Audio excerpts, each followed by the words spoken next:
Good morning, good morning, good morning, good morning. Hey, what's up, y'all? Happy Tuesday. I hope somebody's ready to have a great day at work. How y'all feeling today? What's up, y'all? Good morning. Good Miss Simone. Morning. Good morning. Happy Tuesday. Happy Tuesday. I can't see. Don't ignore me. Don't ignore me. Got a new heart smile symbol. It's like, Yup, that's the new heart smiles. What's up, Miss Simone? oh, Miss Joni, I'm so happy to see you. Yo, I'm happy to see you. How are we good? Like, can I just call you and say good morning even when it's over? Because it gets my. Yo, I know, yo, I just love it, yo. Yes, yo, your hair, you giving me life right now. You giving me all of the Jill Scott little vibes coming up in. Let's see how long walk. Cross the pond. Yeah. The heartbeat. Go to the uno, dos, tres, with no.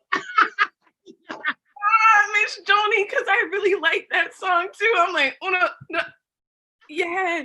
Yo, you know what the beat go though, so I can't. I definitely get worried about the music our heartbeats are listening to. I'm like, y'all, please cover your ears at everything. Don't listen. They don't care, y'all. They do not care. And then look, here go Trent, y'all. Talk about some WAP, everyone. I'm not messing with Trent today. And I was just about to give him a little shout out for an amazing session yesterday. I take it back. I snatch it right back. All my little kudos, give them back. Give me every kudo back. He must have meant like what's up, but he forgot I'm trying to look at He know what's up, yo. Yo, you know he fresh, yo. Don't let Trent fool you, yo. His little butt, he a mess. We gotta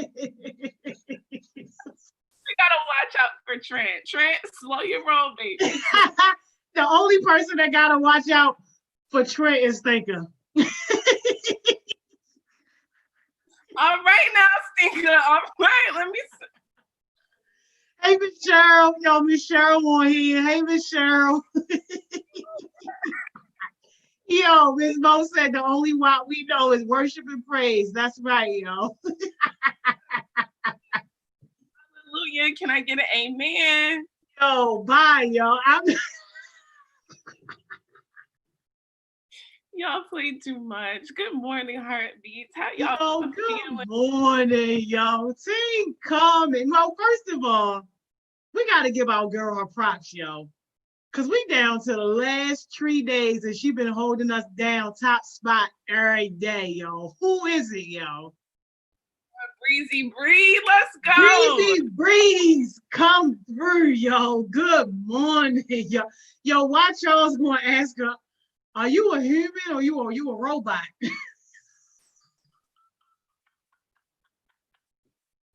Both. Tell them both. Right? Exactly, yo. She that success bot. Yo, we appreciate it. We love it, yo. That's how you know you on it. We already know it's going to be a good day when you got Breezy Breeze at the time. Good morning, yo. Team coming. Yo, Andre be representing hard. He should be the team captain if he's not, yo. Andre, good morning, honey. Good morning, Andre. Always the first to represent for Team Coleman, aka Team Cold in the Summer. What's up, y'all? Team Dominique. Yeah. You Dominators. AKA Dominators. Good morning, y'all. How y'all feeling, y'all? Team Evan, y'all out the bed yet? Good morning. I feel like they preheating the oven. They be preheating. They be on preheat for a while.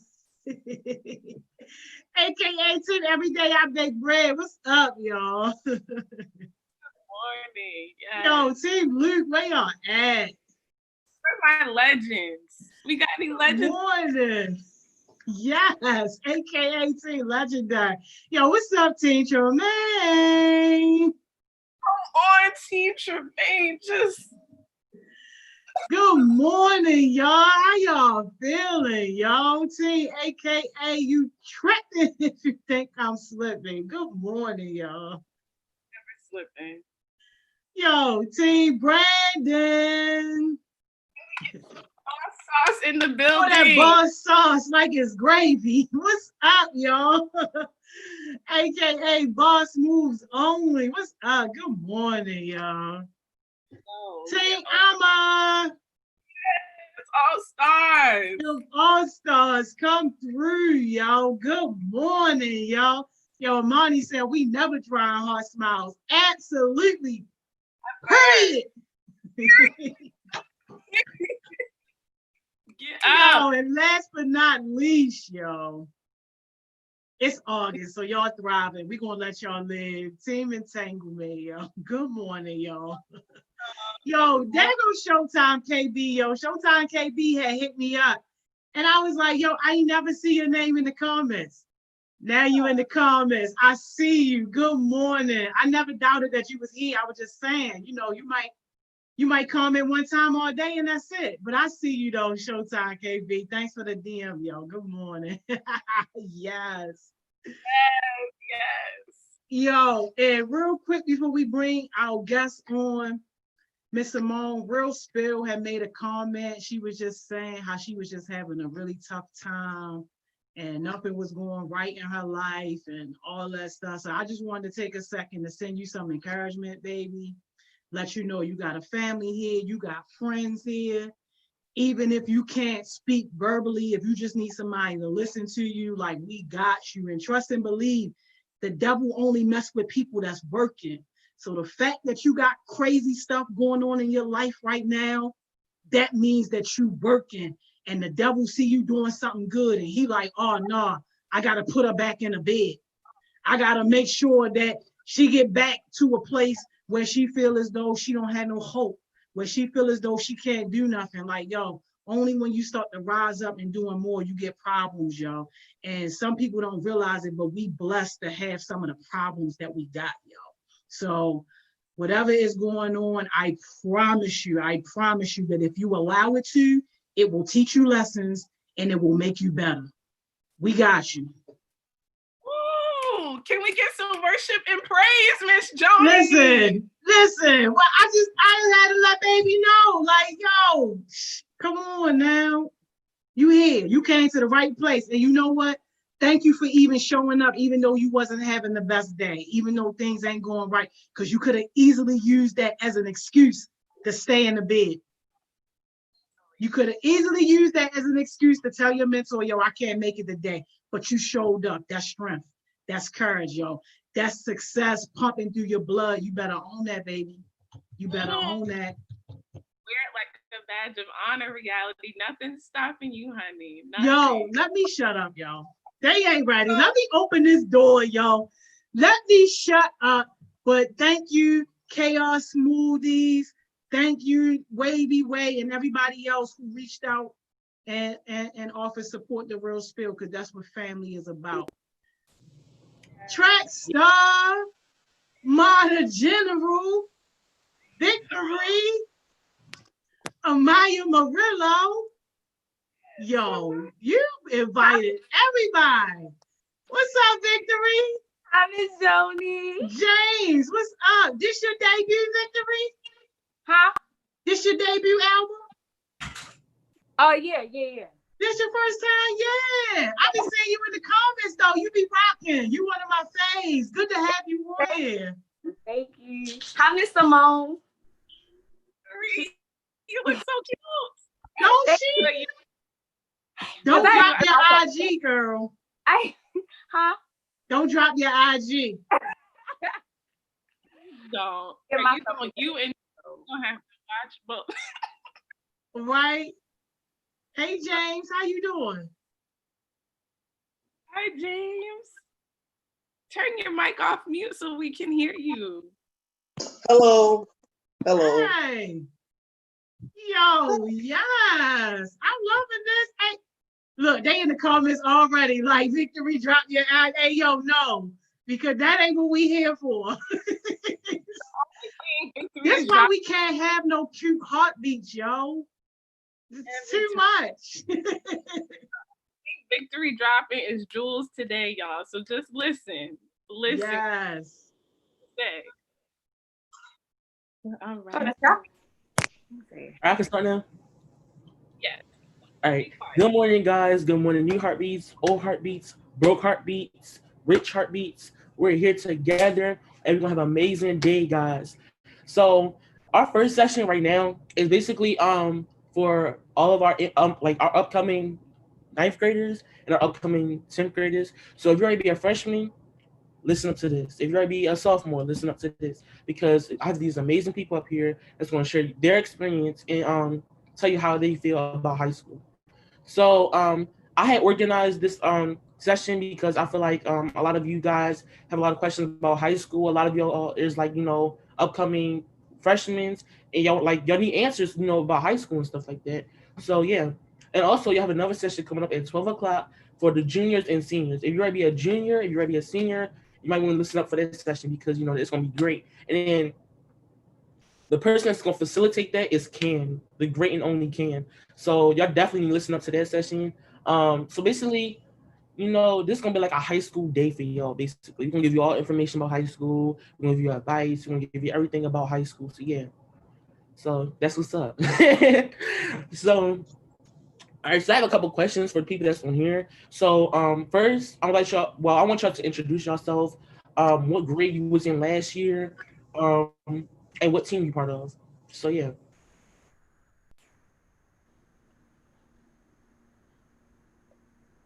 Should I go first?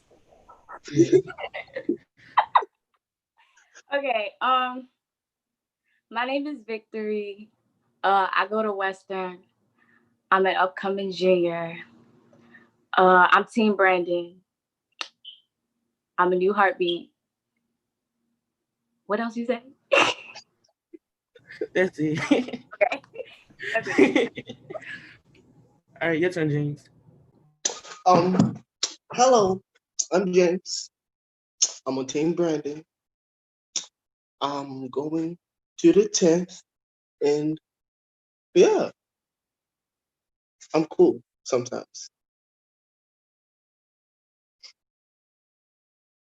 Okay. My name's Amaya. I go to Baltimore School for the Arts.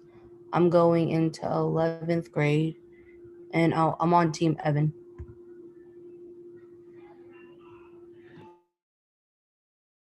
I will go next. I'm Zion. I go to Weston and I'm going to 10th grade. And yeah. Oh, and I'm Team Dominique.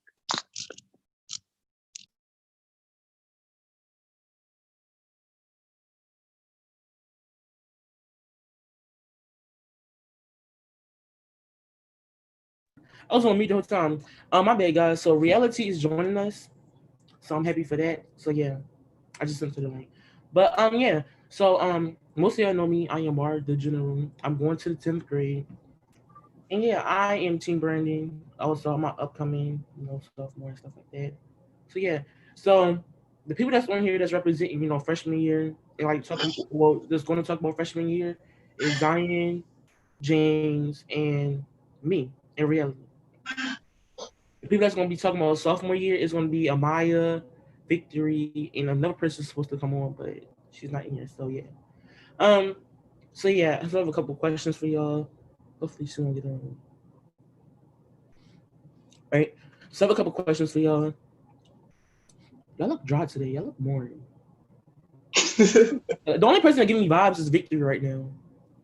Sorry, it is 10. It's kind of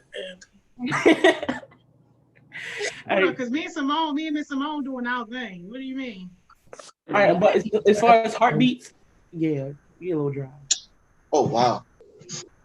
All right, so my first question to y'all. Well, not even a question. Like, just give us a recap of your like freshman year, your sophomore year, and like just give us a little summary about your year. Who's going first? I'll go first. Well, my sophomore year was a long year. Like that was a really long year. Like my sophomore year, comparing it to my freshman year, my sophomore year was worse because, you know, like in the beginning of it, like let's say 2 weeks, it was good because I was on point with myself. I was getting good grades, stuff like that. But then it was like the more people that came into my life during my sophomore year, like the more people I became friends with, it was a mistake. That was a big mistake because that really got me into a place where I didn't want to be in. But sophomore year was terrible. My teachers was ugh, just ugh. And the work was hard. The tests were harder for me because I ended up really struggling. Like after my 2 weeks in my sophomore year, I really ended up struggling because I'm realizing, like now that I look back, I'm realizing it's because of the people that I used to hang around with. And that was just a big mistake because my sophomore year, I almost got into a few fights, which I never wish I did. I almost got into a few fights. I didn't get into no fights, but I almost did. But it was like my name was just in a whole lot of drama. And like the drama wasn't really known, but my name was just in drama. And then it eventually got taken to Instagram. So that's why some people in here might know me, some people might not. But yeah, it was just bad. It was just the people I was hanging around. But other than that, I'm glad I passed my sophomore year, even though I was struggling. I really was struggling, especially when COVID came. When COVID came, I was really struggling because I don't like using Google Classroom for our work. It was harder than what I would do in school. So it was a struggle. But I'm just glad I passed. Like, yeah. All right. So it's a lot of people in here, and we had like a short time. So I'm gonna have like three people share. All right, we're gonna get like for this one, we're gonna have two sophomores and one freshman. So if you're a sophomore, you can go next. My name's Kamaya. My freshman year, it was cool. It was just my grades, but I think I got them. They good now. It was just my grades. I never had no drama. Uh, yeah, it was just my grades. I had a good year though, but my grades good now. That's More, I amazing. got a question. You want you said two sophomores gonna go? I mean, you can go to 90. You just like have Uh, like yeah, you can go. Okay, my sophomore year was a little rocky. I'm gonna pick back off a victory. It's the people that was hanging around, like they really didn't have motivation for that. You know, Wait, you a um, sophomore? no, I'm becoming a sophomore. Oh yeah, you said sophomore year. I did. Oh, Yeah. my first year, my fault. But it was a little rocky, and those are the people I was hanging around, so I had to cut some people off. But just when COVID happened, my school year started going great. It really was. Like my grades was A's and B's. Like I really didn't have to worry about nothing. But before COVID, it was like second quarter, it was so horrible. Like around midterm time, it was just terrible. I didn't know what to do. All right, how about you, man? You want me to go? You can go. Okay. So Baltimore School for the Arts is not like regular schools. They have like a certain policy for everything. So for me, my freshman year was extremely hard. Like the adjusting from middle school to high school was really, really, really hard. And then like with my own personal stuff going on at home, it really played into everything. And I wouldn't say my grades were bad. I think from transferring from middle school to high school, I think my grades were pretty average, honestly. They weren't where I wanted them to be, but they definitely weren't terrible. Sophomore year, I think just like everyone else was saying, like evaluating your circle. I think that's the biggest thing when it comes to high school, is just making sure that the people you're around are benefiting you. And I don't think the people I was with and hanging around were doing that. So like certain classes that I had a really hard time in, I would just not go, which made my grade worse in the class. And then I didn't get the help that I actually needed to make my grade better. It's kind of like I gave up on the classes that I struggled in. So I don't know. Sophomore year was, I would say, emotionally and mentally for me was better. But as far as like the schoolwork and like the way I handled myself, it wasn't. So if you're an upcoming freshman, do not get twisted. It's going to be a lot of work freshman year. It's totally different. The environment is different. So you have to adapt to change because you have exams, you got tests, you got quiz, you got all these things you have to do. You got a lot of classes. Like I know my freshman year have 6 to 7 classes, which is a lot of classes I have to do. So you're gonna have a lot of classes. You ain't gonna have like 2, 3 classes like you did in middle school. So it's definitely gonna be hard. And yeah. So basically, I feel like we answered our second question, which is like about friends and stuff like that. But when you first stepped into high school, was it hard making friends? And what's some advice you can give to the upcoming sophomores and freshmen about making friends in education?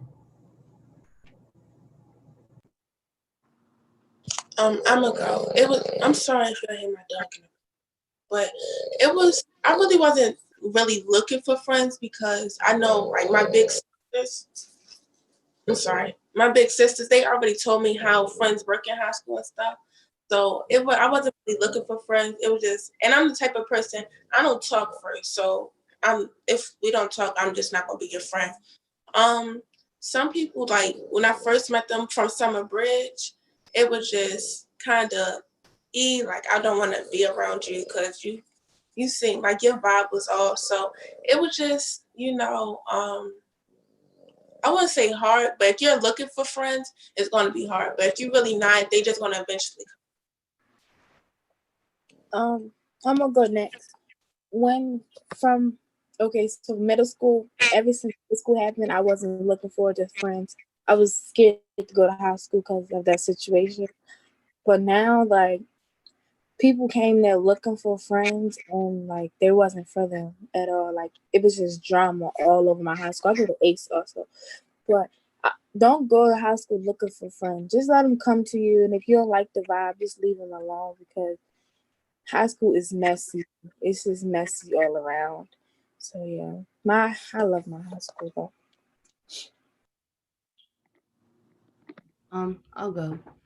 Uh, I would say I don't really think I looked for friends. Um, everyone, because so BSA you have to audition to get in. So like if you don't get into the school, there's not really any way around it. It's not like you have to just apply as far as your grades and stuff. It goes into like your grades. You have to take a test to get in, like an academic test to get in, and then you have to audition. So I didn't really go to high school having anyone that I knew besides like a couple people that I went to middle school with, but we're all separated by department. So like it's the music department, the visual arts, dance, theater. So like everyone that I knew from middle school weren't in the same classes as me. So I didn't really go to school looking for friends. I honestly didn't really care if I had friends or not. I wouldn't have minded being alone because then I would have not many distractions inside of school. But I mean, like everyone else said, when you're there, it's kind of like bound to happen. You're going to get friends and they're just going to come to you, or you guys are just going to gain a relationship. So. James, thank you for sharing my. Um, um, I didn't really want to make friends, but I had a couple who actually helped me through school and stuff when I was not paying attention a lot. Uh, I almost failed. Almost. I had to get my grades back up. And yeah, I had to stay after school and do makeup work and all that. But my friends, they stayed with me and helped me get through it better. So yeah. How about you, Kamaya? I'm not gonna lie. I kind of was looking for friends, but then I wasn't. Um, I got the same friends that I had from elementary school, so it wasn't no need to make new friends when I already had friends that I already knew. So I just kept the ones that I already had, and I still got them. Yeah, I agree. I'm gonna have to agree for Kamaya. I was kind of looking for friends in high school. I guess because I came from a school where I made a lot of friends, so I felt like I was gonna make more friends because my personality and stuff like that. But I definitely questioned about some people, and I definitely went with the wrong crowd. But one thing about high school, you will see everybody that you used to see in the past. Like if you had a friend at elementary school and they went to a different school, you probably would see them in high school.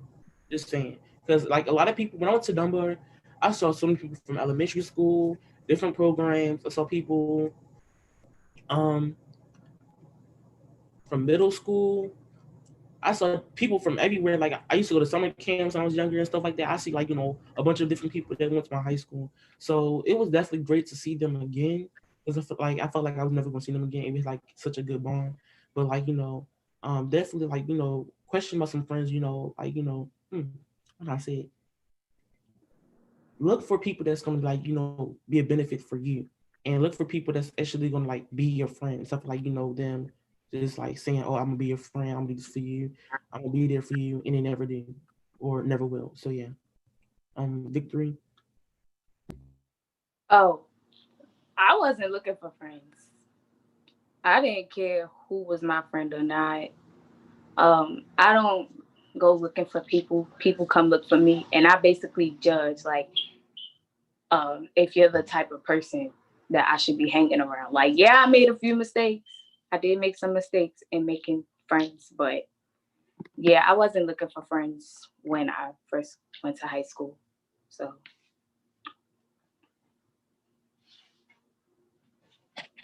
Thank you for sharing. If you're ready to be a freshman, I would love to see some purple hearts in the comments, so I like know who's going to be like a freshman. If you're ready to be a sophomore, drop some green hearts. So thank you if you do that. Mark, can I build up what you said at first? Mm-hmm. And the people that you know before, most of them are not going to be the same. So like you could be in elementary, y'all was the coolest of the coolest, but when you get to high school, they totally different. Like I experienced that too. Another thing that I want to say is you a freshman, no, senior, I don't know which, but in ninth grade, it's not a such thing called senior dish day. And my school wasn't like I was scared like that I was gonna have to go to that on Friday, but no, that's not. And my school wasn't real. Don't be worried about that. Yeah, thank you for sharing. All right, so I think we talked about enough like negative things that happen in high school and what to look for. So, high school is something that you should also look forward on. Having a good time, meeting new people, building a bond with people, and go to homecomings, pep rallies, so many other things, basketball games, football games. So, my next question for y'all: what was some fun like activities? It could be dances, it could be pep rallies, football games, stuff like that, homecomings. So what was some fun activities that you did in freshman or sophomore year? Can I go? Mm. Um, Homecoming was amazing. Like I wasn't gonna go at first, but like that was amazing. You don't want to miss out on that. And we don't have at Ace. We don't have a football team, but we did have basketball. So basketball was our little hype thing. And pep rallies was awesome too. So don't miss out on it. They was amazing and fun. Um, Oh, oh, you can go. what? Okay. At Weston, I think all the assemblies I had fun and the pet rallies and homecoming. I didn't want to go to none of them like at the beginning of the year because that's a lot of people to be around. So I just gotta say all the assemblies and stuff. I hope I'm saying that. I'll go then. So BSA, we don't have any sports teams. We don't have we don't have a homecoming because we don't have sports teams. So they do like last my freshman year they did a masquerade ball. Um I don't think I even went to that. I didn't go to it. I'm kind of mad that I didn't now, but my freshman year I just had a lot of stuff going on, so like that wasn't my scene. So I didn't go. Um but I had a friend from another school who asked me to go to homecoming with him. So I went to homecoming at a different school and I went to their homecoming game. Um, but homecoming was really fun. Like, I mean, I wouldn't know from my school, but we don't have like pep rallies or anything like that. But we have like these assemblies where each art department will put on like their own like little showcase and will perform it like for like the whole school. And there's only like 400 people in our school, so we all like fill up our ballroom and we just like watch it on the stage. So that's usually cool. And then they do like this like really big Black History Month um like performance that everyone participates in, and it's really cool. So Thank you for sharing, Maya. Kamaya. Um, my homecoming, it was fun. I'm not gonna lie, but we don't have a football team, so we had to use our basketball team, which is so ghetto. But it was still it was still better than a football team, so I'm not tripping at all. We had like a haunted house at our school, and we had our building a haunted house. It was cool, and we had a ball. And that's basically it. We had some trips. We went to Six Flags and all that. But it was cool. Victory. Um, mm, when Western had their anniversary, that was a fun time. I can't really say like when did I have a fun time because sophomore we didn't really do much. We didn't even have our class trip, so it was like yeah. But the anniversary of Western, that was a fun day. That was a fun day because we did have a little after party after everything. It was ghetto, but it was fun. So I enjoyed it. Games. Like, I, it's, I honestly, who was that? The pep rally at my school was fun. The the basketball games and like for me at my school, I wrestle, so I had like to wrestle, and that was fun too because I honestly don't like doing stuff, but wrestling it was cool. Me and James goes to the same school, by the way, and he does wrestle. He was for his size, like he's really getting with them boys. Like, woo. Thank you. So all right. So Dunbar had when I first stepped into Dunbar, we had a new principal. It was a new principal for us, but also for the school as well. So it was like my funnest like party or whatever I went to or homecoming. Well, actually homecoming was cool. We did have like a homecoming game, but it was canceled. Everything was canceled. So the homecoming game was canceled. Homecoming was canceled, and it was raining outside. So the pep rally was canceled because we were supposed to have our pep rally outside at the football stadium, but we never did it. So we basically had our pep rally in the school hallways. I was in a marching band, so like we was like marching around the school building, and we had like a dance in the cafeteria. But I think homecoming week was heck of fun, like because like we can like dress up, in our '90s attire, yeah. Character day, rep your team day. It's different days you can like go to school and dress up. That's my like the reason why I say it was fun because I had to not wear a uniform, I guess. But on Friday I did whatever. But like yeah, it was fun, but it was also boring because we had nothing to do. So like yeah. I And also, agree. You want go ahead. oh, I was about to say track practice was fun because me and my track team was like family. So just like we just actually naturally just act like we just have fun everything we do. Besides when they work us hard. I agree with more. We had them days too where we get to dress up and stuff like that, especially in that Halloween time. We just couldn't wear like masks and stuff, but like I made a mask, not a mask, but like I painted my face and made me look like Chucky, and I brought my Chucky doll with me. It was just I like them little spiritual days. So what was some like programs and stuff y'all was in? Like it could be dancing, it could be marching band, it could be football, basketball. Like what was some programs y'all was in? And y'all can also like say it in the chat too. So if you was in any type of Um, program, please place it in the chat. uh, I did dance and I did cross country and I sung a little bit. That's it.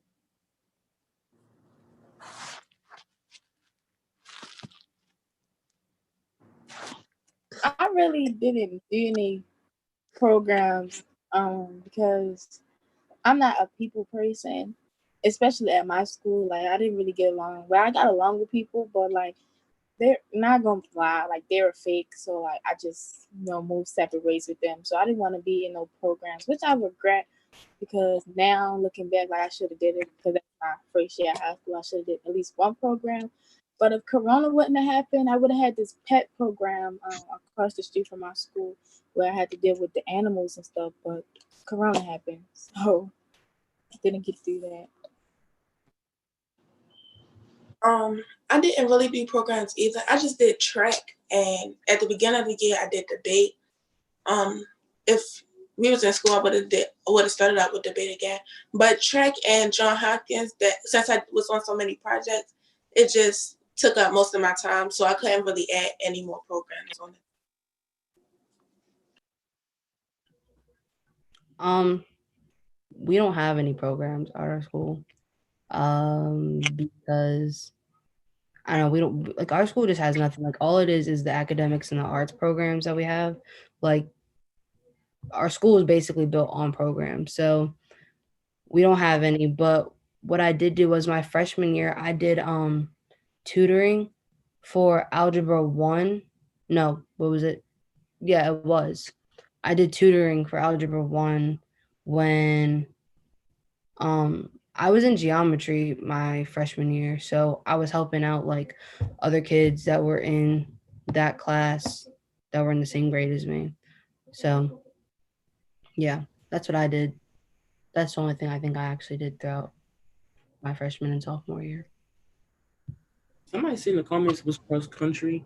So cross country is basically like track, like running or something like that. So that's what cross country is, whatever.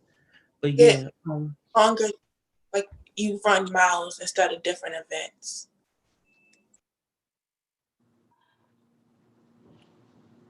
all right. So my next question is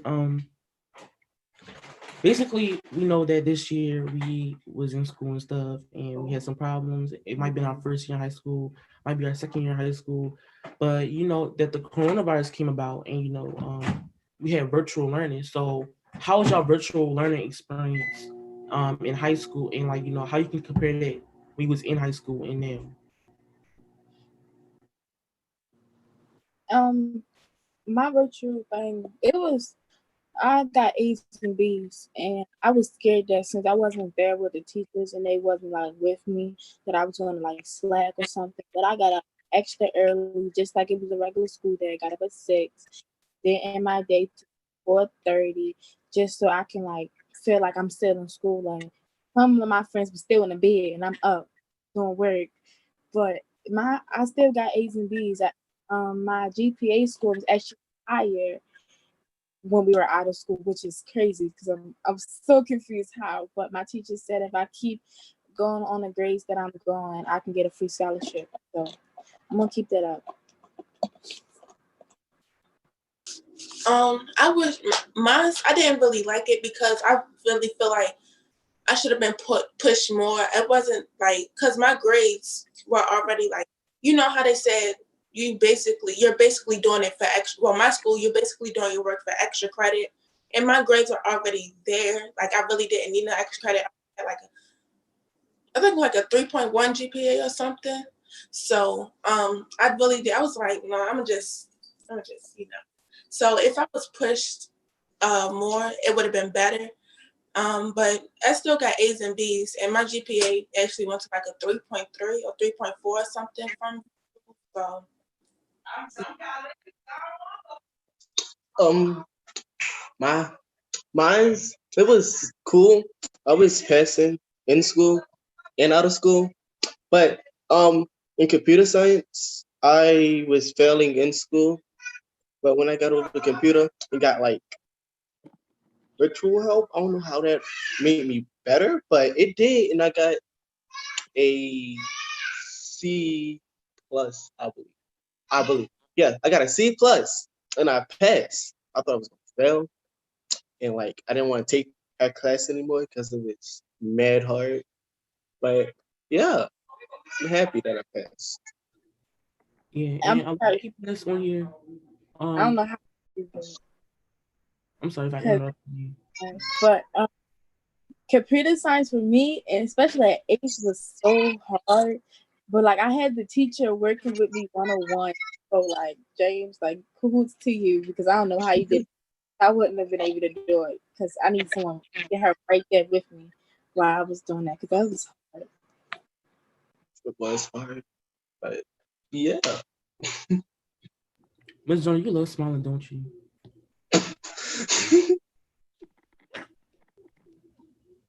Anyway, so basically, a lot of people are now upcoming freshmen.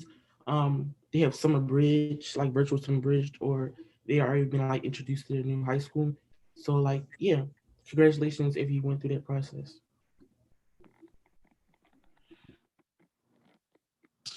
if y'all like Summer Bridge, I gotta give that to you because I didn't like it at all.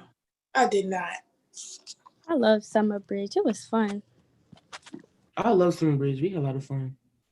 Maybe because I was antisocial. Well, I literally had no friends, like no at all.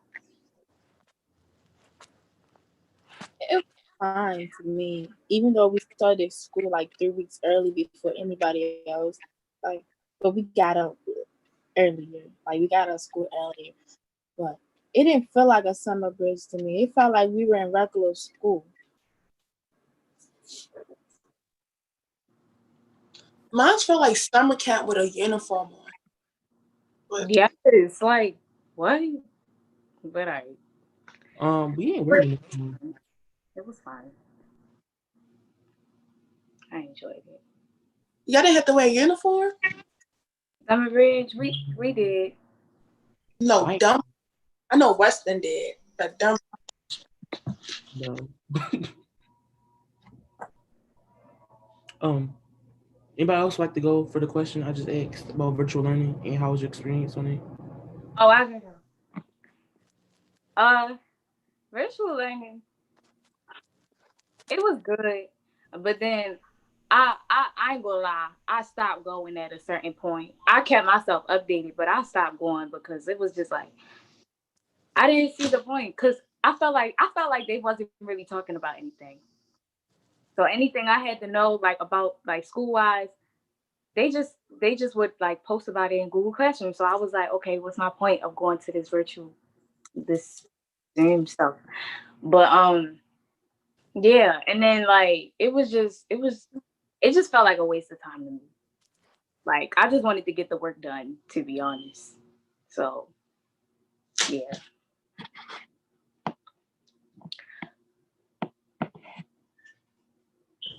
Amaya? Virtual learning. I wouldn't say it was hard, but it kind of was. I got my work done. Just that I felt one class by 3 points. I don't know how, but I did it and I passed with the A. So it wasn't really hard. I kept up with it kind of, but I did stop at a certain point too. Thank you for sharing, Maya. Amaya. Oh, my grades were actually pretty good. I think this year compared to my freshman year, my grades were a lot better. But my chemistry teacher was absolutely terrible. And like, you cannot be bad at teaching science because it just doesn't work. So he was terrible at teaching. And then he wasn't like responsive during like the distance learning stuff. So I tried so hard to get my grade to come up and I wound up passing still, but it I don't know, my grade just definitely was not where my other ones were because he didn't really help us out with trying to like better our grades. I don't know. So, I mean, I think the grade stuff just stressed me out because I didn't know if I was actually going to pass or not. Yeah, me, because it wasn't like they didn't have like a structured, like my teacher didn't have a structured thing that you'll send everything on. So share my document instead of putting on Google Classroom because they didn't make it clear that they weren't on Google Classroom. So it was every single day. I was like, well, I did this, can you change this? I did this. And it was the same teacher. So I kept getting irritated because I didn't have a good relationship with them in school. So out of school is even worse because I can't sit there and watch you put my grades in and fix it. Thank you all for sharing. I had one of those teachers. Oh, reality. We out of time. I'm so sorry, but we I never. forgot. All right. So basically, what's some advice you can give to our next upcoming freshmen or sophomores? Yeah, I like literally need to give like us 30 seconds of your time. So like 30 seconds each. Um, uh, I just had it. Choose your friends. Your sophomore year is going to be hard, but just keep going. You'll make it. Mine is stay on top of your grade. Don't wait till the last to scratch your grades. Just make sure they're on time so you can get it together. Just stay together so you have to get together. Mine is focus on your work and not popularity. Mine's gonna be is to stay on top of your stuff and don't do nothing last minute, like reality said. Mine is work hard, pay attention, and keep on track. I would say to stay true to yourself and don't procrastinate. It reminds us very quick. Like James said, pay attention, focus, and never give up. Because college is on its way. So yeah. All right. So now we have Amaya and Kamaya. They gonna sing a little something. So I can't wait to see this. But yeah, y'all ready? I don't even know what we starting with. What part are you doing? What part am I gonna do? Look, you can start if you want. Oh, you can go ahead. What, Miss Joni? You unmute yourself for me. Cause we ain't Yo, like, y'all just gotta go, yo. How y'all gonna say y'all single but then don't sing? you want us Go to sing. I said a little bit. You want us to sing "Smile"? Is that what you Whatever want? y'all want to sing. That was just my suggestion, you know. Oh. Whatever you want to sing. Well, she gave me the lyrics, so. Yeah, let's go then. Come on. Okay. Okay. I would just jump in. Today's a new day. But there is no sunshine. Nothing but clouds, and it's dark in my heart, and it feels like a cold night. Today's a new day. I thought we singing together. Oh, we're I can't sing alone. I started singing alone. You go ahead.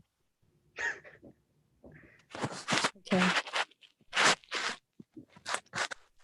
Today's a new day. Tell me where. I don't know the lyrics.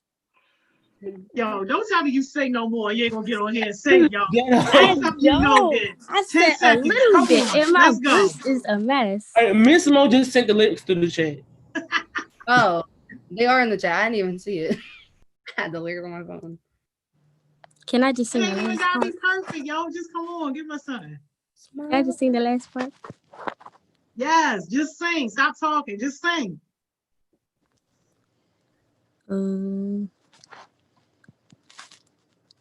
Both of you, somebody, come on. I'm firing everybody. Hold I'm up. firing all the HeartSmiles members. Song. Bye, y'all. We Because good. We completely out of time. Yo, if somebody want to get on here and give us a verse, yo, hit up me, hit up Miss Simone, yo, get the link. Come on here, because they just completely embarrassed us, yo. Hold up. I sung. Don't do that to me, Miss Joni. Don't throw your partner under the bus. Y'all in it together. Nah, I can't sing like that. Just a little. Just sing, somebody, please. Do the second verse. Hold up. I'm gonna say it. I'm gonna type it. You can sing it. Look, we gonna. I got it. I just don't. I can't like sing it because. Gotta give her, like, There's a new day. Where are my blue skies? Where is the love and the joy that you promised me? Tell me it's all right. And then you can just do, I smile.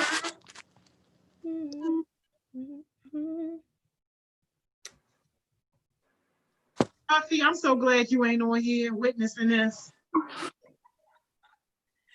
it's so Drake, I'm so glad you will never see this video because I ain't got nobody to refer you to. I ain't got, yo, for everybody, I don't care what you do, yo, whatever your craft is, yo, be ready, stay ready, so you ain't never got to get ready, yo. Anybody ask me anytime to say something leadership, I got you all day, every day. Listen, y'all, this is an example of what we not going to do. Y'all gonna come back on here later. Y'all link up. Y'all get this right. Y'all gonna come back on here and y'all gonna get this right. Y'all gonna give us our daggone song. Okay. Y'all link up. Bye. Victory. See you, baby. Reality. See you, baby. James. See you, baby. General. See you, baby. Trek Star. See you, baby. Amaya. Kamaya. I see y'all later with our song. Okay. Mr. No. Bye. I'm leaving. Tomorrow. Yo. Yo. I'm done with y'all. Y'all better know your craft. And if y'all ain't serious about what y'all do, y'all better not tell me y'all do it, because I'm going to ask you to do it on site. I see y'all at 11 real quick, y'all. Take y'all quick little break. We be back with this guest mentor, y'all.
Hey y'all, hey y'all, hey y'all. We are back. We are back. We are back.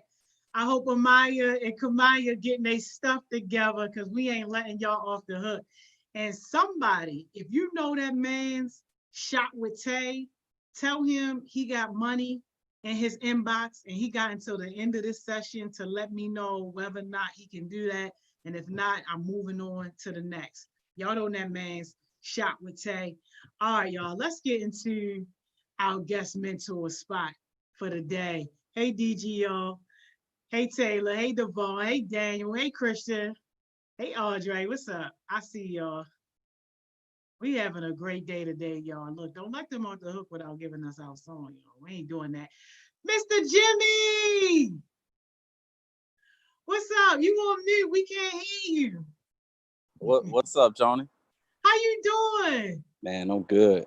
How you? Good to see you. I'm blessed. I can't complain. You looking like you drinking all the water and minding your business. That's it, man. That's it. Minding my business. I already know it, man. I hope you got the YouTube pulled up on a separate device because you're getting all the love already. Cool. Let me go ahead and pull that. You got to pull where that I go? up. Hit the mute just to YouTube, the HeartSmiles. Click on the live. They loving you already. That's what's up. Man, how you been? I've been good, making it happen, just like entrepreneurs got to do. I've been seeing you like, hey, jumped out there quick. I was like, I always got love and respect for you though, Jonah. You always make it happen. Man, same here. I appreciate everything you doing. We got to get into all that because I'm sure some of our heartbeats would love to connect with you and learn more about what you're doing and just get involved. So we're going to get into that, y'all. Where you from, though? I don't think I'd ever noticed you had a little accent. I'm from Florida. I'm from Tallahassee. Oh, that's why you talking like T-Pain. Oh, man. Yeah. Yep. We in the same circle. T-Pain really from the hood. He really from South Side. He really from South City. Wow, yeah. That's awesome. So, Mr. Jimmy, can you spill your tea, man? Where you from? How did you grow up? Let's talk about that real quick. Yeah, so I'm from Tallahassee, Florida. And originally I'm from, hold on real quick. Okay. Yo, y'all is crazy. Now, he ain't with no IRS, y'all.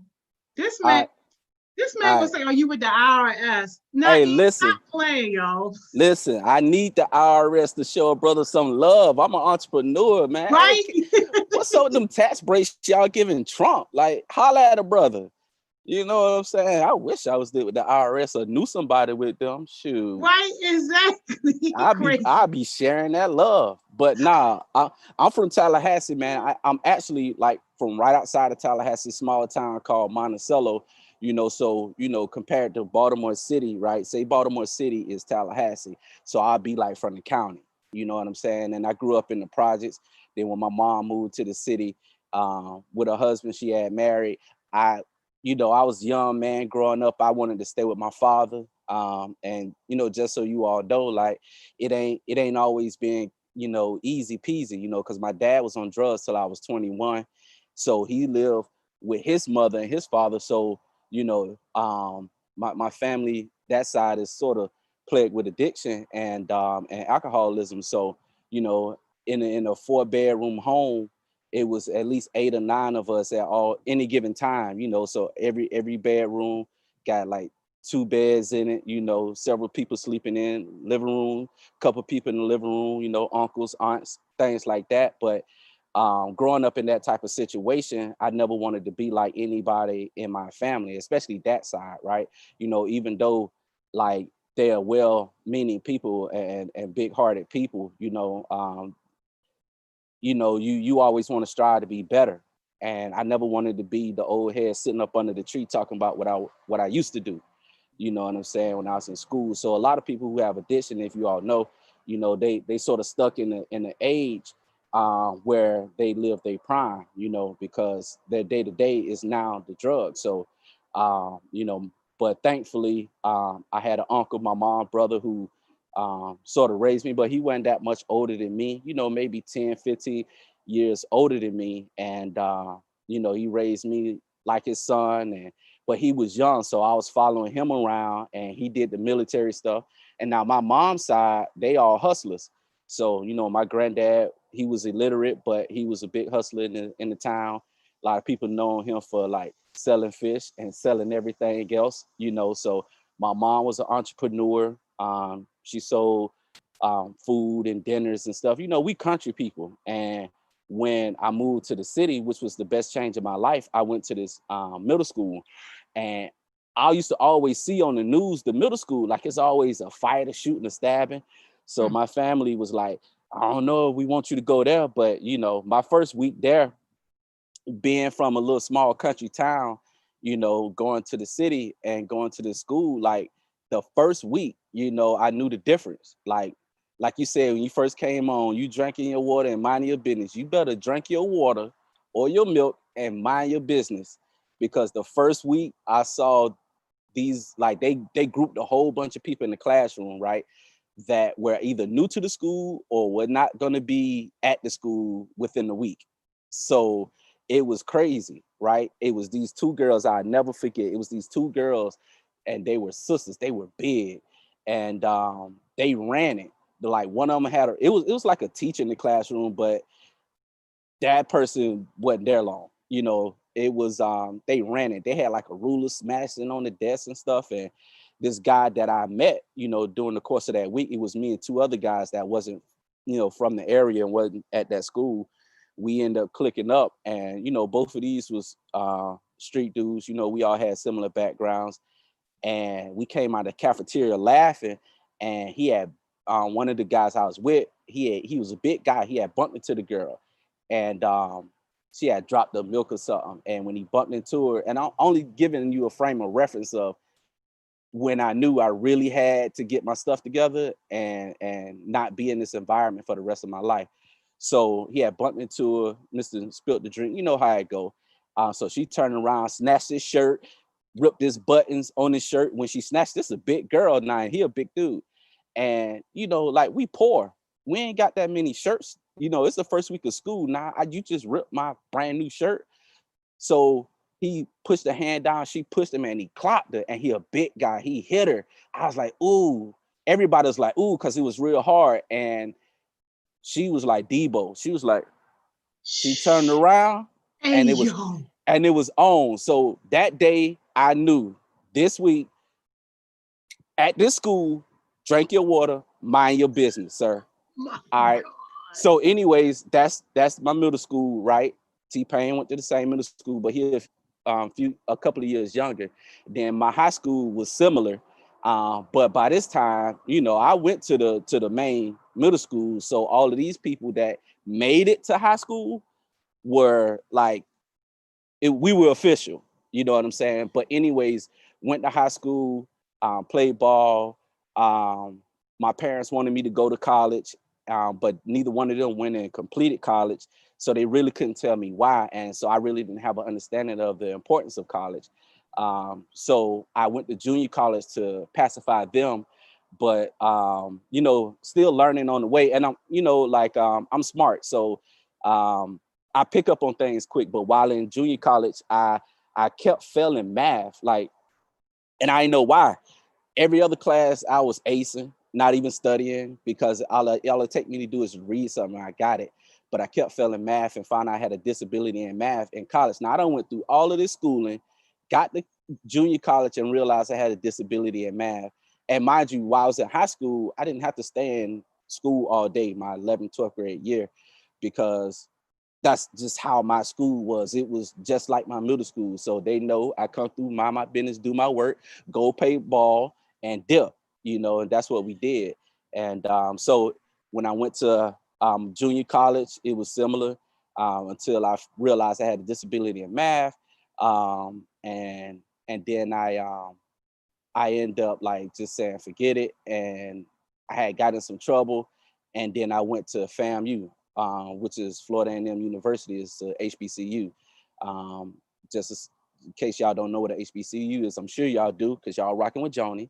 All right, so HBCU is a historically Black college and university, and I feel like FAMU is, top tier, one of the top 2 HBCUs in the world, where we got Will Packer, most recently KJ Smith, who's an actor, just a whole bunch of famous and great people that came up out of there, and it taught me about family. You know what I'm saying? So we all call each other family.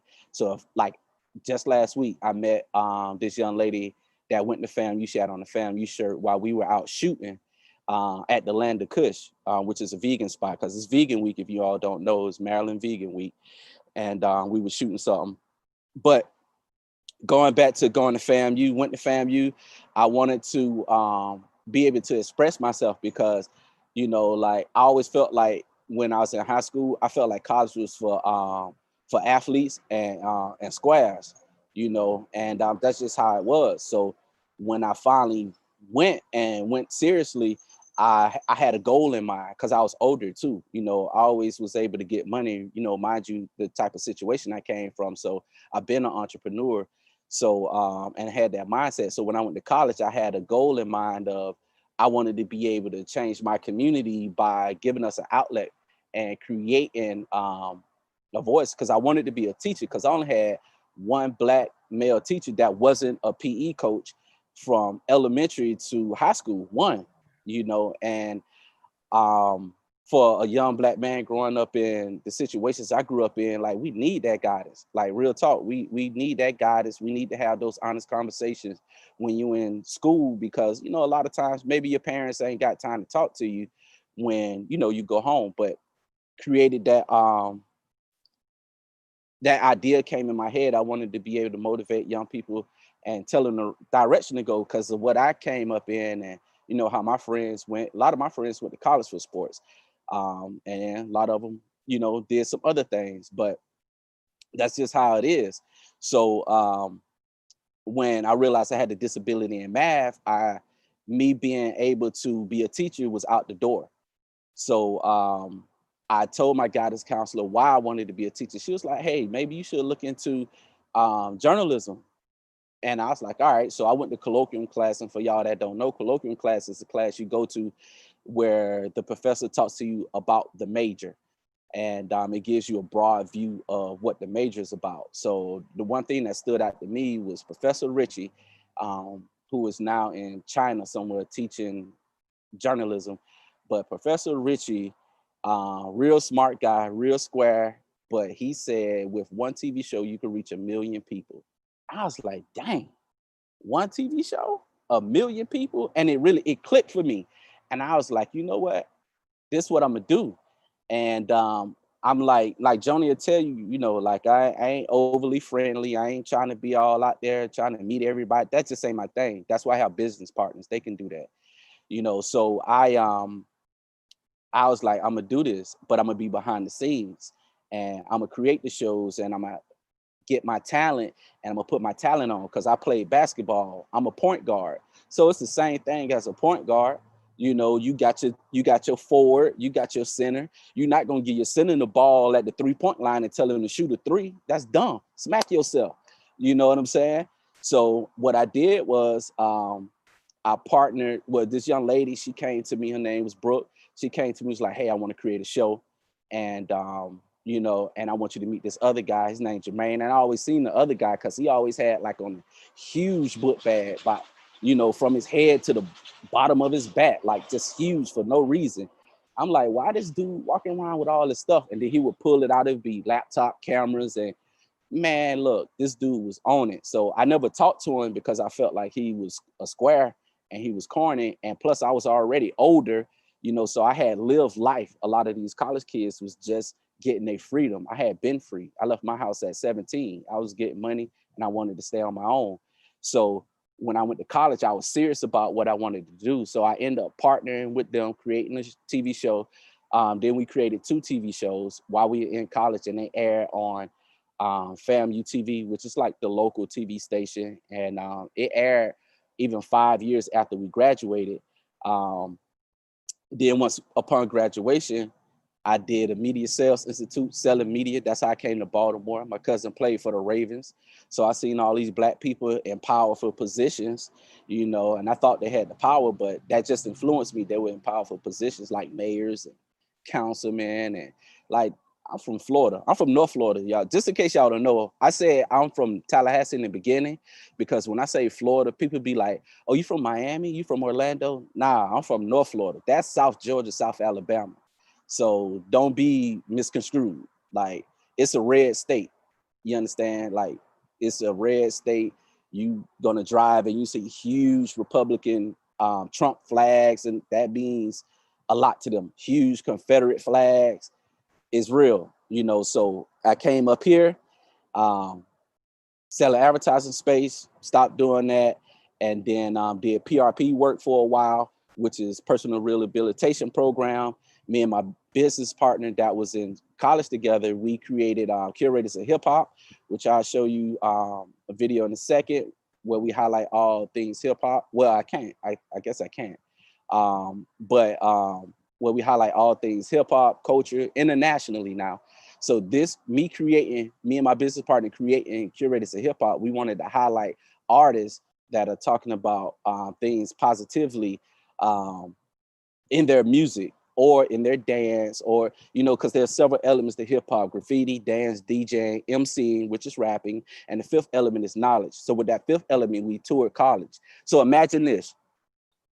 There's something that you want to do, but there isn't a lane for it, and you want people to pay you for it, right?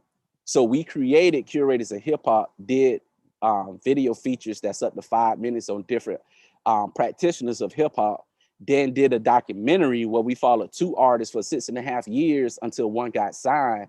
One of the artists is from Hawaii. His name is Pre, because that's where my business partner went to work at for the same company I did.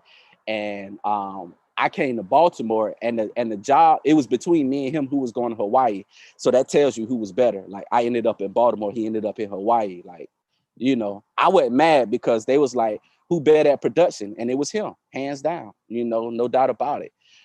So he went to Hawaii, and then I ended up following a kid named Logic, who was homeless when I met him. He was about to move into somebody's basement that he met at a show.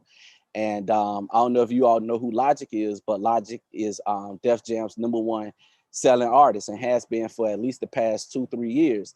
But when we met him, he only had one music video out, but he reminded me of T-Pain because I grew up, you know, in the same community as T-Pain. We had the same homies.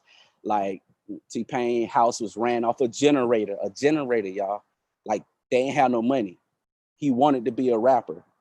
And then he started singing because he realized that it's less bars to sing than it is to rap. So he can make more songs. And he was a producer. He stopped going to school like his freshman year in high school because this is what he wanted to do. I'm not suggesting that for everybody because you'll be out here stuck looking crazy. You know, he was stuck looking crazy for a long time, and then his chance came. You know, but he was so focused on his dream and his goal that he you know, he made it. He made it, but he was talented. He always been talented. So I said that to say this, that Logic had the same drive as Pain.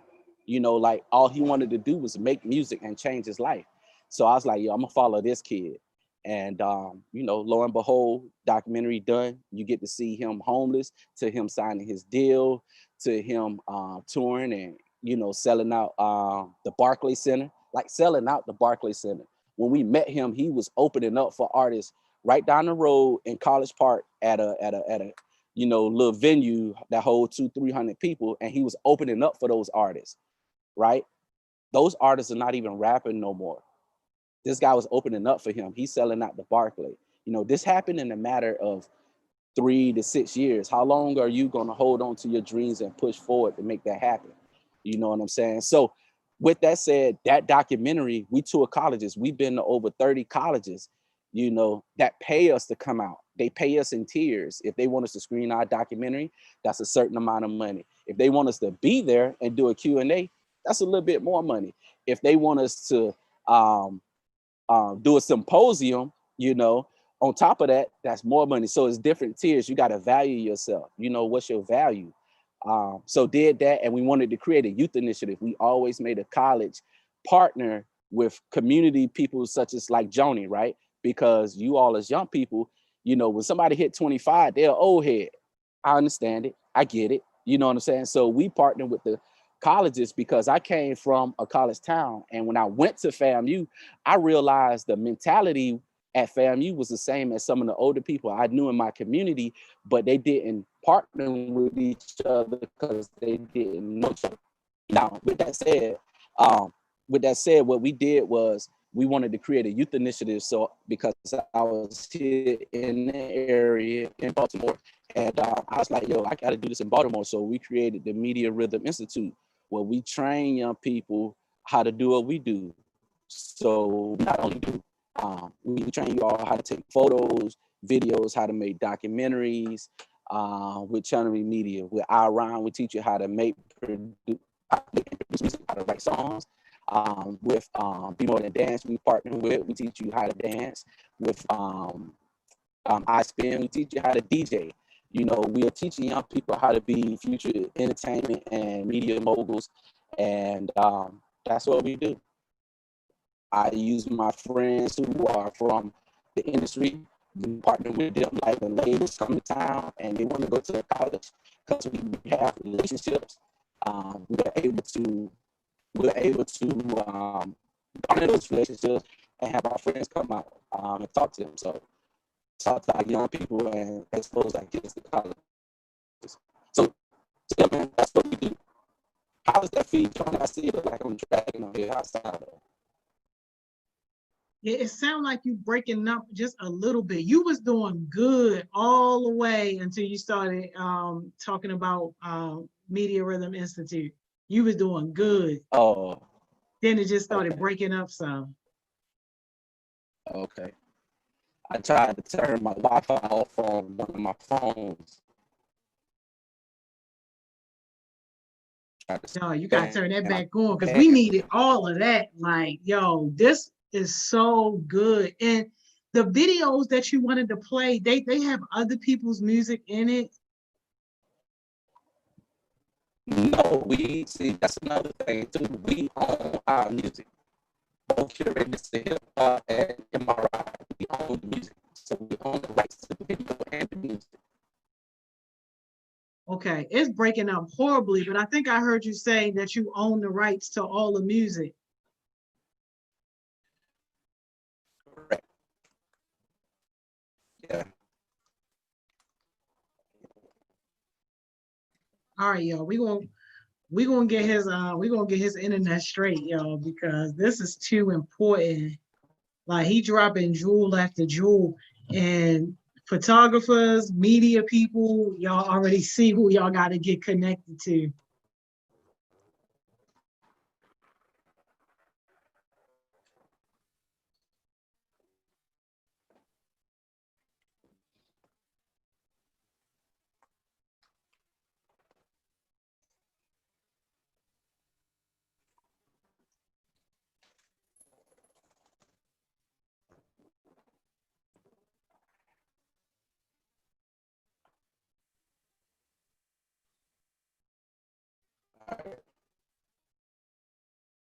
All right, we getting it hooked up.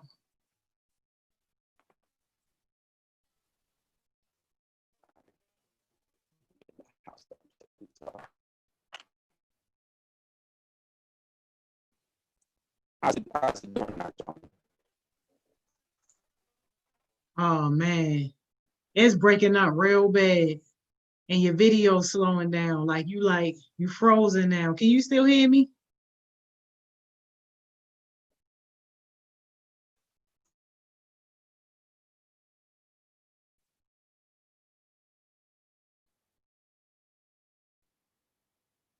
Oh man. No, Mr. Jimmy, no.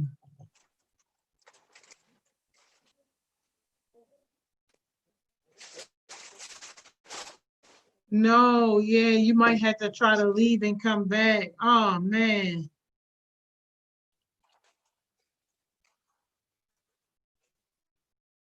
Oh no. All right, y'all. He gonna try to leave and come back, y'all. This is too good, y'all. This is too good. And shout out to everybody who had already worked with him. I had saw a couple of comments that you had worked with Mr. Jimmy. Like his work is good. Media Rhythm Institute, good folks, good company. They gonna definitely get you right. Uh yo, Marta General going to say, can he be his manager? You need a manager for acting. Yo, first you gotta start acting, yo. You could have gave us a little skit earlier when we was having trouble with your girls singing. Don't don't be bluffing. Do not be bluffing. That's right, Bray. The devil always trying to stop something. Always. But that's all right. We want to get him back on here, y'all. We definitely gonna get him back on here. Hey, Nia. Hey, Donovan. What's up, y'all? Yeah, y'all. Man, listen. We're gonna keep it moving. I don't see him. I don't see him back in here yet. But if anybody who has worked with Mr. Jimmy, if you wanna maybe come on for like a second and just like talk about your experience or whatever, hit up Miss Mo for the link. I guess, maybe one or two people, and just talk about, what it was like, what you learned, what you did, and all that good stuff. I'm gonna bump you off when he get back on, but in the meantime, in between time, while he fixing his stuff, if anybody want to come on, like that'll be good. Talk about your experience. Yeah, Bree, it's definitely good to have him. I think he gonna come back. I think he working out. I think he working out some stuff with his internet. Anita, that was your first time hearing about him? Yeah, I've known Mr. Jimmy for a little while now. So and I know that he's been doing great work. And I know for a fact that his program is in a couple of schools, more elementary schools than not elementary, more middle schools than high schools though. Charles said, I would like to know more about him. Yeah, okay, we got it. For sure, for sure. Now, Jennifer, if you gotta ask me what kind of skit, you need to sit down on your acting, y'all. You should know. You determine that. I don't know. Just say I'm staying with HeartSmiles. I really like the positivity. Hey, that's what's up. And we gotta get your part two. That's what's up, Trey. There you go. He back. We good now? Mr. Jimmy, you back. Yeah, you moving. You moving now. Yeah, because you was frozen at first. Yeah. Yeah. It's all good. We here. Man, yes. Yes, yes, and yes. You gotta tell us about Media Rhythm Institute, and then Journal Jada. She said she worked with you before, so Who she that? wants you to.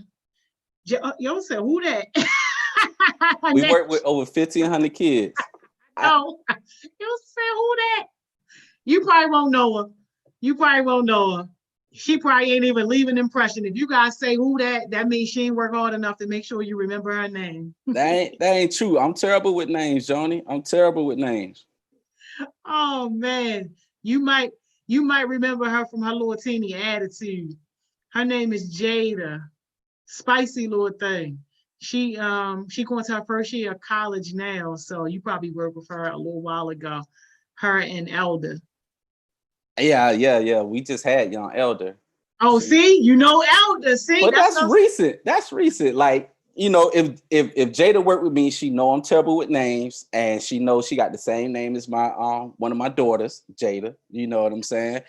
So and if she about to go to college, then she probably did. She probably worked with me. I don't even know because her and Elder did it together. She said they was on the team or something. See, that's what I'm saying. Oh, this her fault. This ain't your fault. This her fault. Because Elder clearly made a mark on you. You know Elder. Right. That's her brand. But she said she wanted you to talk a little bit about the project you had at the Enid Pratt. Oh no, Jada is a friend that she had come out there with her, the light-skinned girl. She was about business. Elder be talking. Elder be talking. She's a light-skinned girl. Because I'm terrible with names, so I have to remember people how I remember them. But she took some great photos too. So she wanted me to talk about the thing we did with the Pratt. So yeah, you know, it's important to have relationships, right? So the Pratt Library situation came because we've been working with them, a young lady who her name is G, and G was the signing rep for colleges in Baltimore City. So I met G through Curators of Hip Hop, and then G also worked at the library like as a side situation.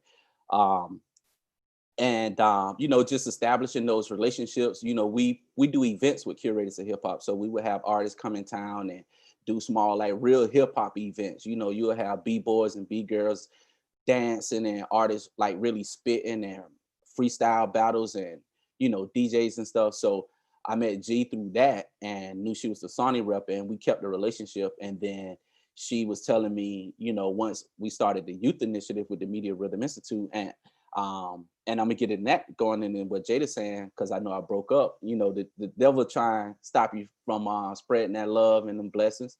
But you know, we here, you know, we had to get out the ghetto. I was reading the comments. We had to get out the ghetto and come into AC, little fella. You know what I'm saying? Had to get that AC, you know. So we did the Media Rhythm Institute because we want to train young people how to be media and entertainment moguls. You know, Black people are the highest consumers on the planet Earth. You know, we are the highest consumers, and our art form is the highest consumed. Hip hop is the highest consumed art form in the world. But who's making the money? You know what I'm saying? You got to pay attention. Who's making the money? You can't be a mad rapper and be like, well, they stole my money. Boy, did you get a lawyer? Did you get a patent lawyer? Did you patent your name? My sister's a patent lawyer. You know what I'm saying? So like all of these nuggets and jewels I'm dropping because I hit my head. I had to learn, you know, so, and then I have mentors who taught me. So that's what we're teaching young people, how to create their own medium, right? So with Channel Me Media, we teach photography, videography, how to do documentaries, short films, how to do podcasts, YouTube. And right now we're teaching branding. You know, you got a YouTube channel, you got a podcast channel, cool. My homegirl worked for Hot 97 in New York, which is in the #1 market. And Hot 97, if you don't know, is the #1 radio station, #1 hip hop radio station in New York City. And she was the marketing, she worked in marketing there. Just Thursday, we had the social media manager come and talk to our kids that's in our classes virtually. Do you know that's a job? Social media manager. You know what I'm saying? Social media managers. This guy's making 6 figures to manage somebody's social media. He got side hustles where he's managing other people's social media. And he's not even worried about his own. Why? Because he's making money, drinking his water and minding his business. You understand? Making money. You can do that right now. We've had opportunities where we was interviewed and one of our students got hired to do social media managing for a health and wellness clinic because they didn't know how to connect their Facebook and their Instagram. That's a button. I know somebody on here know how to do that. That's a job. All right. So we want to teach young people how to make that happen now. All right. So that's just Channel Me Media, right? I rhyme. I read, I rhyme. It's a literacy and rhyming program. We teach audio engineering, audio producing. These are both programs that we did at the Pratt Library. So Young Elder was in the I Rhyme program too. Jada came to the Channel Me Media program where we just really focused on photos. And they took some amazing photos, working with the cameras, learning how to change the ISO, you know, because you don't always need a lens. You don't always need the light to be right. You need to learn how to use the ISO on it. And that comes with math and it takes practice, right? But why go somewhere and pay for that when you could come and do it for free with the libraries? So our partnership with G got us in with the libraries. So through Curators of Hip Hop, I met G. Through G, I met another lady who ended up being over programming. And now me and that young lady are cool because we always produce. So, you know, I see somebody else like they never heard of me. That's right. Because how would you hear about me? Like I am not the face of MRI. I am on here because I know what Joni do and I respect Joni and I know what she her impact. And I know what type of kids that, you know, she have, like just now when she was like holding Jada to the fire, I was like, that's her fault. That's right. You know, you gotta have somebody to hold you accountable. You know, like Joni will hold me accountable if I do some lame stuff. You know what I'm saying? So you all would probably know my business partner because he's the face of MRI. I'm not friendly like that. You know, like I don't want everybody to think they know me. People think they know you. Like I told y'all my background. People think they know you. They could come talk to you, be friends with you. Nah. And Jada and young Elder tell you too, like I'm cool, you know, especially if you ready to work and we gonna go work, you know. So right now, with what we're doing with MRI, we teaching virtually. We had we had over 60 kids in the course of 6 weeks from 18 states. Well, no, from 8 states and 18 cities to work together on projects, learning how to do everything I'm telling you that we do virtually. And that's just the youth initiative that we do, the Media Rhythm Institute. So, you know, Joni, I would love to show video because I'm a visual learner, and me saying all this and talking all this for people that don't know who I am or what I do, it makes it seem, you know, a little bit bland. Yeah, let's try to see what we can do. I don't want to get our live video shut down. You know, YouTube a little funny. Yeah. So, Yeah. but if it has like music and stuff, you might just have to mute the music. But yeah, let's show whatever you can. Oh no, Mr. Jimmy, are you frozen again? Okay, all right, you back. I'm back. All right. Marcus Jackson said you might remember him. He said he did a backflip on the stage.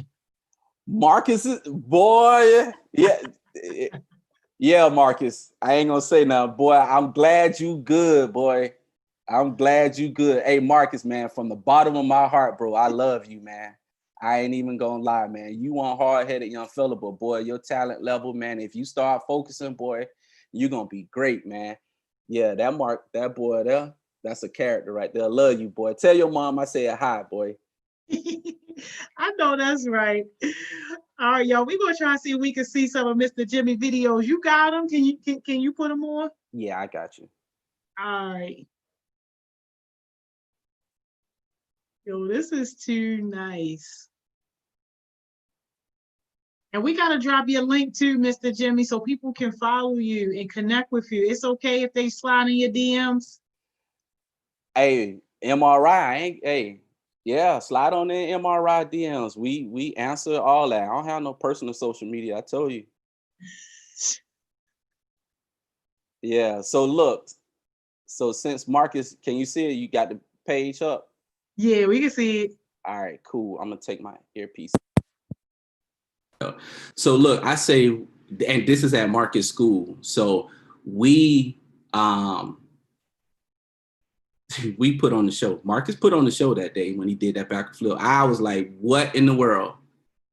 I run up on me, so I gotta put them on, yeah. 10 at the top, now I'm sitting on the throne, yeah. Woke up in class, now it's time to make a beat, yeah. But it's time to rap, now I'm coming with the heat, yeah. Put up some stage, and you know it's time to perform. MRI in the building right across the storm. Tryna make a move, but the city really torn. Gotta keep on working till I reach my perfect form. They go downtown. The bikes out, so I up into the sun down. That go downtown. And you know I'ma rap it all day, yeah. Don't play, yeah. And you know I'ma rap it all day, yeah. Don't play, yeah. MRI, you know we rapping. Stand tall, yeah, we never be stressing. Thank God we counting all our blessings. Hit the booth, we never be resting. I don't sleep, I get up on my feet. MRI, you know we roll deep. Riding, getting to the money from repeat. When we make music, it always hit the street. Yeah, I hit the avenue. Yeah, that's what grinding is. Getting to the paper, yeah, I never chase the later. No chase in the bag, I don't care about you haters. Chase in the bag, I don't care. My name is Kaya, and I made to be the best I can be. And I'm around spitting bars so that my mind can be free. I'm from the family of the Cobells, and I'm rap them so well. I'm falling through statistics, my compiler's scoring. It's just me talking about excelling. I was inspired. It was different, new generation. All right, I'm gonna stop that one there. So that's at Marcus School. That was nice. Y'all made that song? Yeah, they made that song. So, you know, that was 5 different kids from 5 different schools in that building. all the schools that we're in. Last year we were in 4 schools during the school year, several schools after school. And we use MRI to bring all these kids together. So you got to be doing what you're supposed to be doing in class and in our classes in order to make it on that stage. So in that video, those are kids from Margaret Brent. We were at Barclay, so we was at Market School that he was at last year because he's a 9th grader now. Was Margaret Brent, Lakeland, and it was another school. I forget the other school. It was Barclay, Margaret Brent, and Lakeland. It was one more school, probably Montebello. But, you know, they got to earn the opportunity to get on that stage. You know, we don't get no handouts. They let you, we don't get no handouts. If you see a kid in the MRI shirt, we didn't give them that. They earned that. You know, if you see a kid in the MRI jacket, they're a veteran. They are a veteran. If they got a pen, like, look, we ain't no handouts over here, because guess what? When you get in that real world, you ain't gonna get no handouts. You got to work for it. You got to earn it. You know, so that's just what it is. That was all of our schools together. And when you asked about the song, so the kids on the song, 2 of them was from Barclay. One of them is from Margaret Brent, who's now at Western, and Sanaya, who had on the red shirt. She was from Lakeland. She's now in North Carolina. And a couple of kids helped produce that track too. So, you know, because not everybody want to be in front of the camera. Some people would just want to make beats. You know, there's a lot of people out here. Look at Timbaland, out here just chilling, making beats, making hits, making a living. You got to be in front. You know, it's a lot of different jobs within this. So that's what we're trying to teach them how to. That's what we're teaching them, how to go out and get this money. You know. Oh, I know that's right. That's awesome. And are you in high schools too, or is this focusing on middle? So we were focusing on middle, and we were planning to move. You know, you got to take it in steps. You can't just jump out there, you know, because for us, it's about quality over quantity. And we really want to have good partners, right? Before we go into a school, because our staff, we're not vast. You know, we had, you know, 2 years ago, we had 25 employees, and we really realized like that was a lot of people, you know, and you got to like Joni, your boss, you know, you got to deal with a lot of different people. Like, hey, grown people got issues too. So we had to, you know, slim down a little bit and really get quality over quantity, even COVID, right? You know, COVID, we had to slim down a little bit more, and we were able to keep people on because we did some wise business decisions, and we had some great partners that still wanted to work with us. And, you know, so, but what COVID has also done is my friends that are in the industry, it giving them the opportunity to come and teach. Now that's key. When 95.5 radio personality Nori can come and teach a class about YouTubing and podcasting, that's key. That's like a master class. When my friend that's a manager or a social media manager at Hot 97 can come and teach a class on branding and social media, that's major. You know, when my friend who's an editor in LA can come on and teach you how to edit. If you want to learn how to edit videos, she come on and do a 6 weeks course and teach you how to edit when she's over there editing short films and stuff for LeBron James. Like, that's key. You know, them relationships and everything that we do is about quality. So right now we're not in high schools because we haven't had those initial conversations yet. And we just haven't partnered with the right schools yet. I'm sure you know some that'd be good to partner with, because a lot goes into it. A lot goes into what we do. Mm-hmm. Yeah, absolutely. For sure. Well, I know you want to have several heartbeats flooding your DMs, and most of them are high school students. So, man, even if it's independent of the school, like whatever, you know, partnership or whatever we could have to get people who are interested. And, you know, I ain't gonna send you no trash. I already know, because that's gonna be. Yeah. So if they slide in your DM, that's on their own. If I send you an email with their names, they legit. That's why I rock with you. I got you. I think that's going to be great, though. We have a young man named Naeem who makes apps, and he wants to know, would you be interested in the app for Media Rhythm Institute if you don't have one already? 44, hey boy, I give boy. Listen, Boy, you better email me right now. Not now, but right now. Right now. Right now, boy. I take you straight to the boy. Listen, you can make my app, and if it's good, boy, I got people who gonna pay you, son. Right now. Yo, somebody make sure they get Naeem in touch. Listen, right now. Can they see the chat? I'm looking on here. I don't think they can. They can see the chat. Okay. From Zoom. Oh, they can't see the Zoom. Yeah. So if you put it in the Zoom, I got it, and I can put it in the YouTube chat. I'm not giving everybody your email. Okay. Just Naeem. Yeah. Yeah. Naeem. Holla at your boy. Just Naeem. I got you. Yeah, because I'm looking at the chat, somebody say they edit. Look, I hate editing. But I know how to edit because I have to. You know what I'm saying? I'm a producer. Yeah. Send over your work. We just hired a young lady from Virginia. She's from Petersburg, Virginia, and she's about to go to college. We just hired her because she's a heck of an editor. She came to learn how to do the work. She's an introvert, but boy, she know how to edit. So, you know, we got a video I'm about to send her that I already shot, and I'm just gonna have her throw a sauce on it, and we're gonna pay her. You know what I'm saying? So if you good at what you do, like, hey, we looking for you.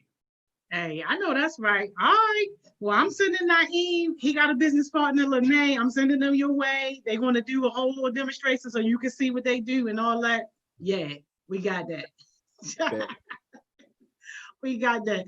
Oh, man, we never have enough time for these important conversations.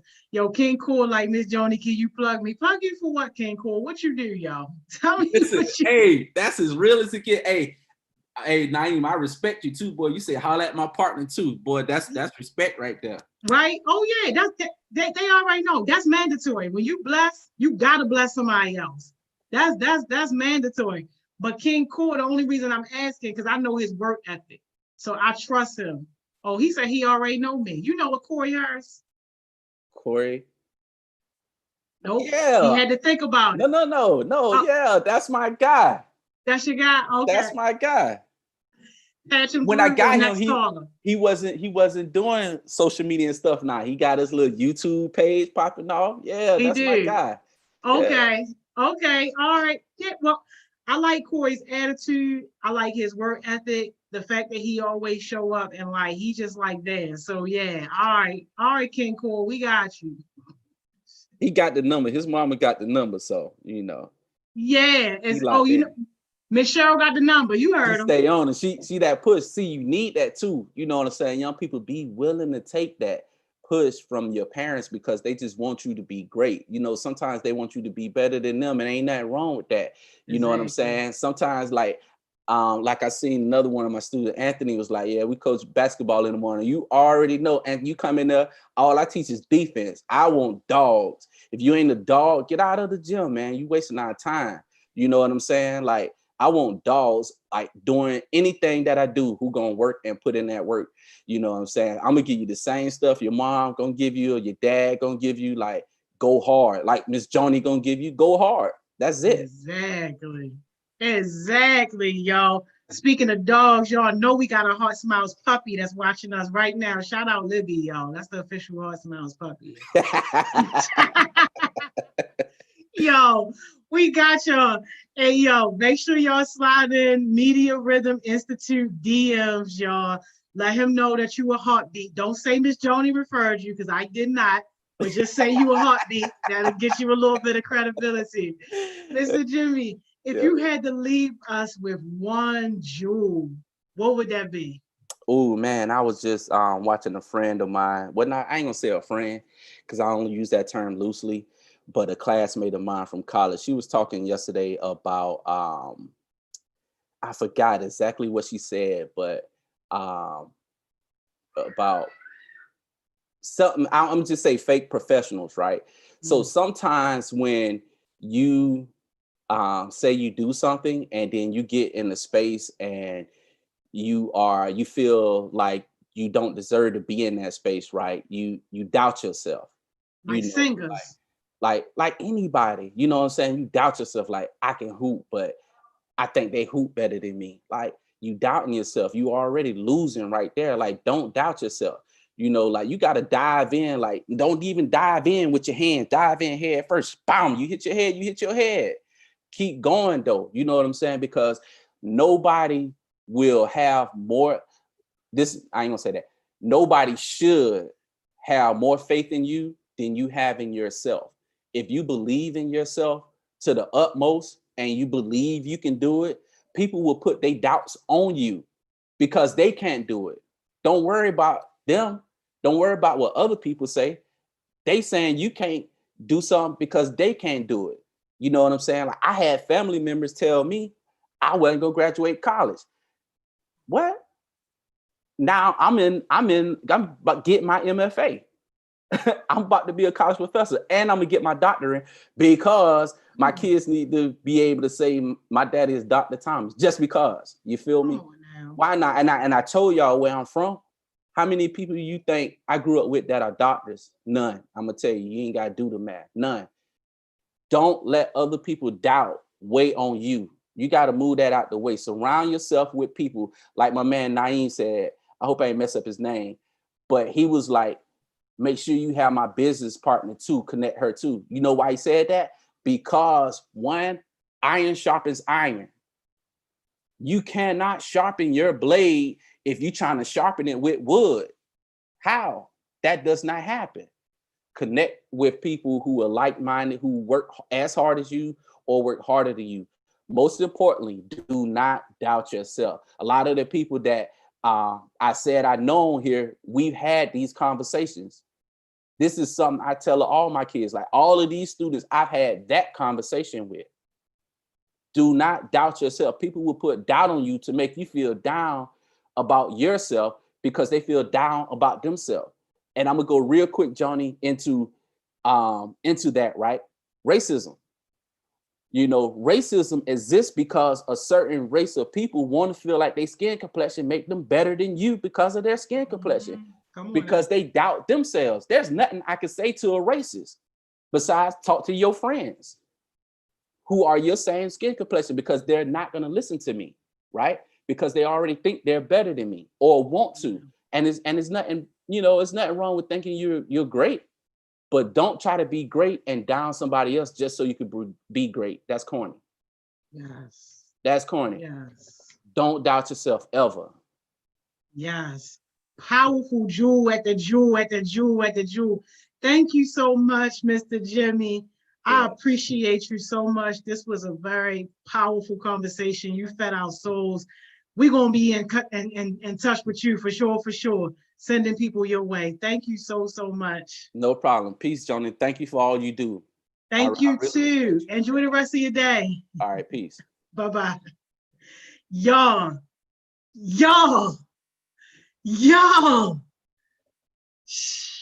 We got a cooler session off, yo. Mr. Jimmy came on here and set the whole thing on fire.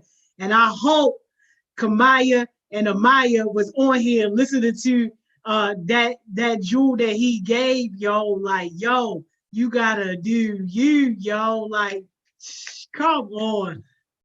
Take your break real quick, y'all. We done already ran in a few minutes into your break.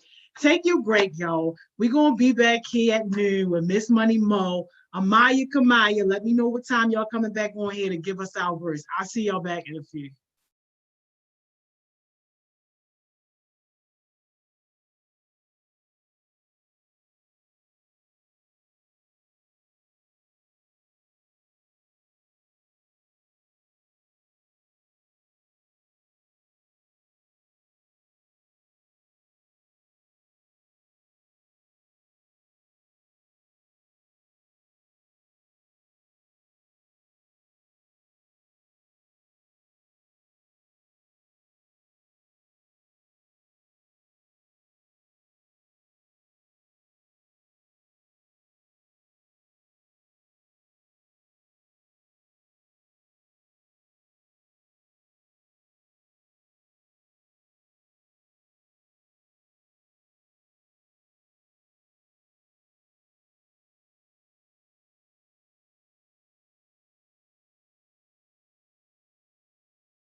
Hey y'all, hey y'all, hey y'all, hey y'all, hey y'all. We are back.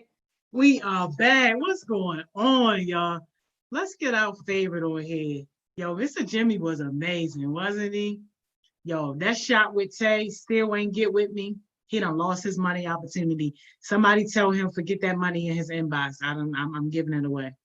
Miss Money Mo! Hey, What's up? nothing. How are you? I'm great. I'm great. How you feeling? Hey, I don't know what you're doing. the Is that countdown is real. countdown for what? We got uno, dos, tres. I don't hear you. I Miss can't Money hear, y'all Mo hear Miss sessions Joni? left. Can y'all hear her? I can't hear her. Oh, y'all hear me? Yo, Victory just melted my little ice box a little bit, yo. What happened? Cause yo, she received her package. Oh yeah. And she sent me the sweetest text, yo. Y'all know my ice box, yo, can't take her for so much. But thank you so much, Victory, yo. We love you, appreciate you. So glad you were part of the HeartSmiles family. Absolutely. Oh, Victory. Good job. And thank you, Miss Money Mo, for putting those things together. Like, I mean, listen, y'all, it was mostly Miss Emma and Miss Sai. Miss Money Mo, Miss Emma, Miss Sai, Libby, Miss Danette, Yes, yo, Libby. thank y'all. I don't know. I don't want to. Yeah, you know I'm bad with that, so I don't even know why you. Yo, but we appreciate it, yo. Like yo, Karaya says she ain't gonna feel right waking up no sessions. Listen, yo. I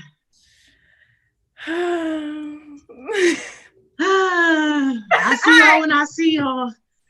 Let's open this door. I see y'all. Can't even just. I see y'all when I see y'all. I see y'all when I. You said it was the worst 3 weeks of our life. King Core.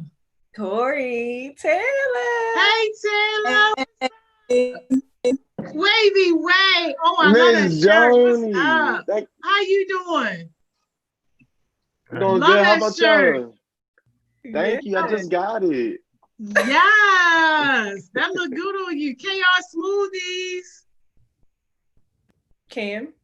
She getting money right now, y'all. Yeah, I was gonna say she getting money, yo. She like, hold up, I got another cash app, PayPal banging too, and the orders coming through. Oh, you in the ghetto? Yeah, Dang, I got yo, to it sound like change she it on from the my phone. intercom. Oh, okay. All right. Oh, bye. Yo, she like, I'm in the ghetto. Oh Lord, we gonna have to pray. All right. She coming back, yeah. She coming back. Y'all looking lovely on this They are.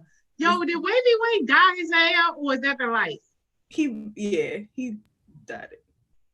That's the HeartSmiles rig, y'all. I love it.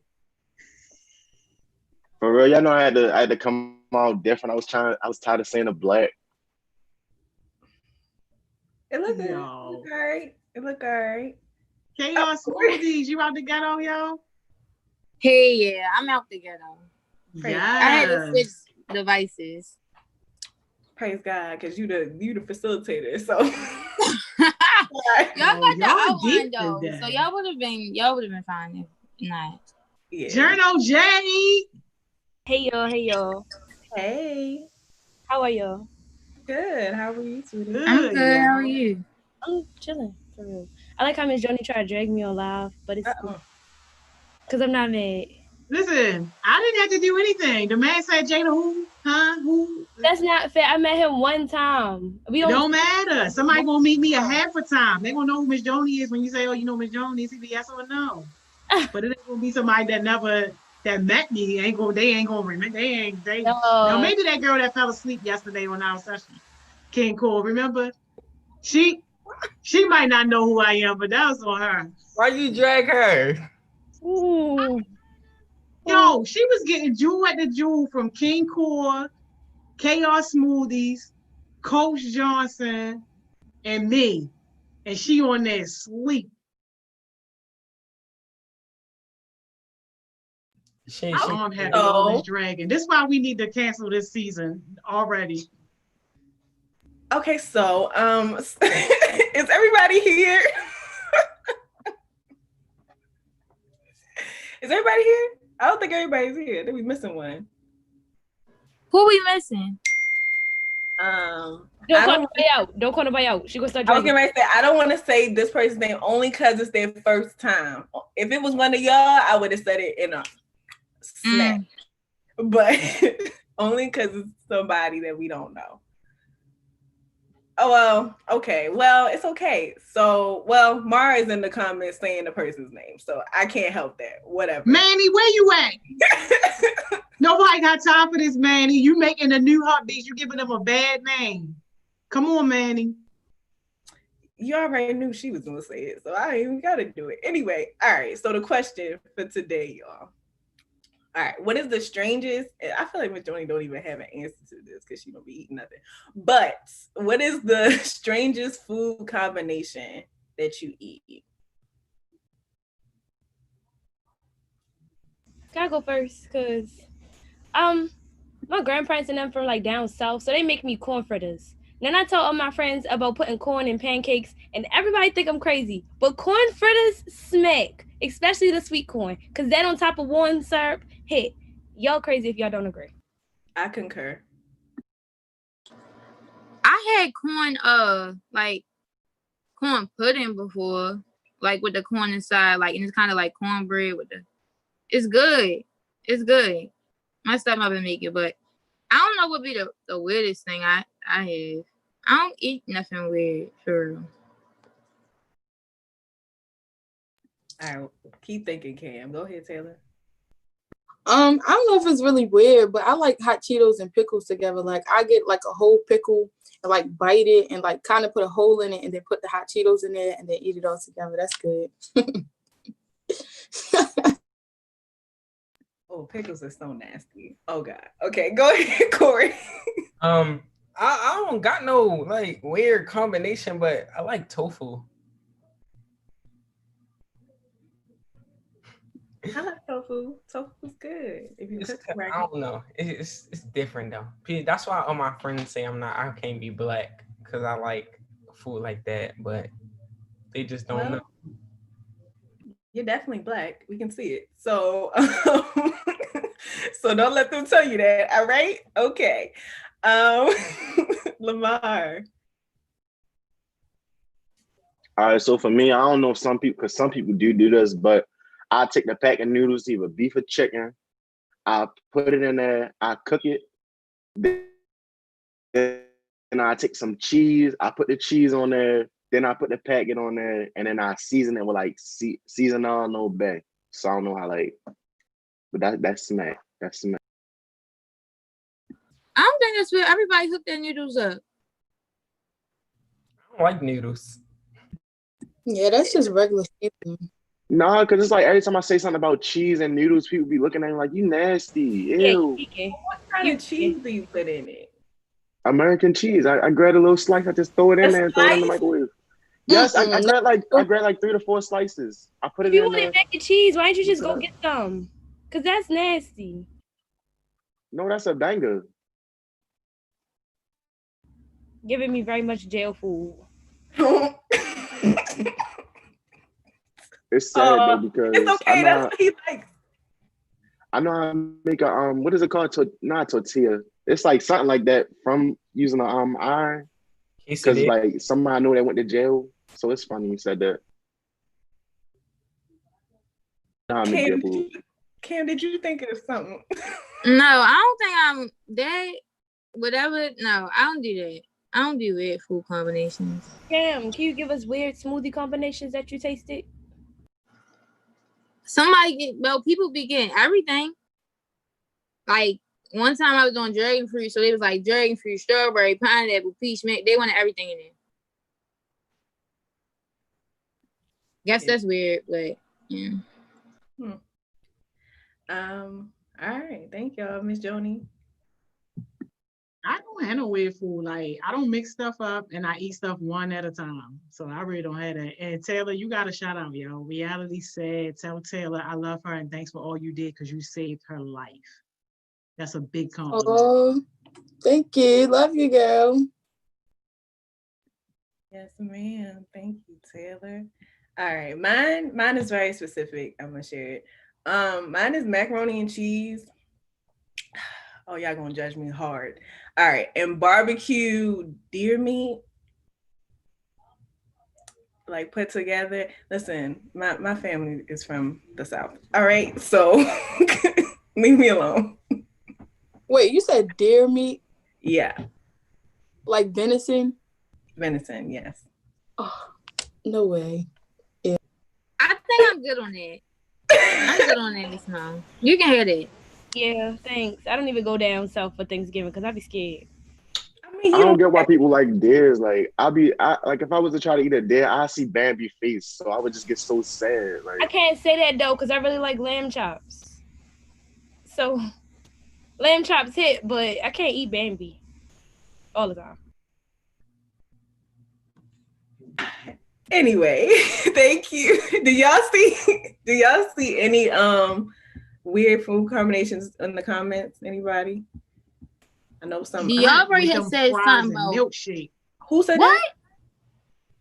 that? Trent dip his fries in milkshake. Oh, that's not bad. That's not bad. It's not. Mr. Brand, Even like fries and ice cream. That's really good. Mr. Brandon said he dipped his fries in tartar sauce. What he say? Mr. Brandon said he dips his fries in tartar sauce. Oh, I can't Some say tartar that. sauce. Yeah. I can't. I know a while back Diabri said I think cotton candy and pickles or something like that. I see that one. That's okay. Trent just said he put corn in mashed potatoes.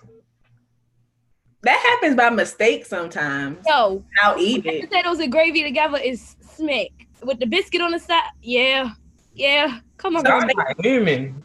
They put them in bowls together.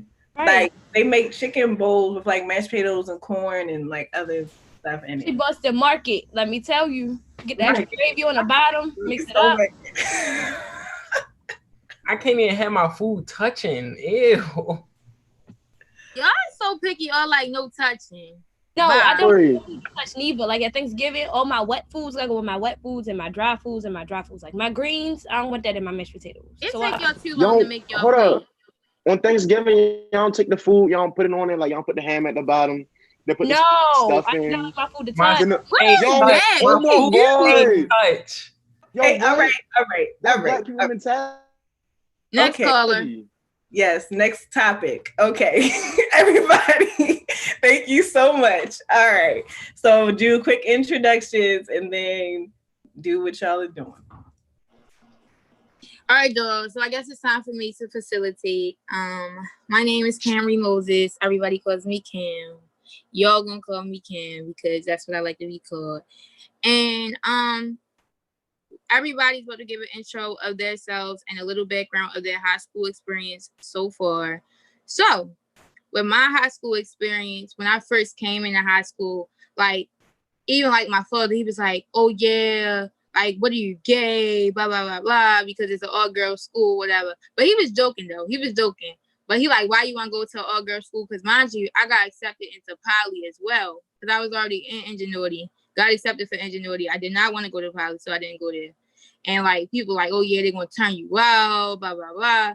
I'm like, people who are gay are already gay. Like they go into school and like if that's what they're gay, that's you. Nobody can really change you. So like when I went into high school, I'm like, I know myself. I'm not gay. So I mean, I'm not bashing anyone who is gay, but I'm not gay. So I wasn't nervous about that. I was excited to go to school because I went to Dove Love and that's how I got introduced to Western. And like so far, I loved it ever since. I've been kind of antisocial, like throughout high school. So that's a different story. But I like high school so far. Who next? I guess I'll go next. Hey y'all, I'm Corey, known as King Core. And my high school experience so far. I mean, not so far. I'm out of high school now. Let me stop. But high school, it was really it was fun. It was like cool until Miss Rona had to pop up. But our school, it's like our school is like real strict, and they really ain't let us like get away with it. They ain't give us a lot of leeway on certain things. Our homecoming was late because we didn't have a football team, so that was just the only downsides. But the kids made it fun. You made your whole high school experience fun, but the teachers and stuff, I say they can go here, but some of them can stay. And Corey with the copy, y'all. Yes, sir. You know, big Eagles. Stop playing with us. Anyway, let the doves come through. Hello, my name is Jada. And Miss Joni called me Journal J. I do like to be called J, Jada, Jiggy, anything for real. But I went to Western with Cam, and it was great. Actually, well, no, it was okay, kind of. But overall, like maybe it was because I wasn't into it, but overall, like high school was cool for real from what I was watching everybody else experience, and it seemed like they was having fun. I really got into Western when I joined America's, I think it's Emmy, something Empowering Minds of Maryland's Youth with Miss Taylor Nicole, and her daughter was a Western fashionette at the time. Well, all three of her daughters went there, and two of them was a Western fashionette at the time. So I went with them to a fashion show, and my cousin had just opened me up to like fashion and stuff. So I was like, yes, I want to go to Western. I want to be a fashionette. You know, this is really what I want, and mainly because, well, I like to have that sisterhood feeling, even though I got sisters and we not close. So like that really made me excited as well. And like when everybody in my family found out I was going to Western, I was going to be a dove, everybody was like, oh, that's my love dove. And I'm like, yeah, so where's that money for these uniform shirts? And I was like really excited though, because the uniform shirts $30. But I'm not gonna say nothing about the thing, but I had made that face. I wasn't talking about Jada when I had made that face that I just made. I was talking about this comment in this session DM group chat, and a person gonna say they in the house. Miss Mo asked them where they at. They said in the house. Bye. Anyway, who's next? Lamar, you wanna go? No, but I'll go since you asked so nicely. All right, so far I don't know. I go by Ma, Lamar, Wavy Ma. Y'all know the way. But I went to Coppin, and my years at Coppin, they wasn't really lit. I more so made them lit because like my energy and stuff. Because like honestly, it's not really the doing that. Like yeah, we got homecoming and stuff like that, but it's not like how the other schools was. It was fun and all, but you really gotta put your energy into it to like really make it fun. And on top of that, I was also doing sports and stuff, so I was doing that throughout the years. So that's what me and my whole high school experience.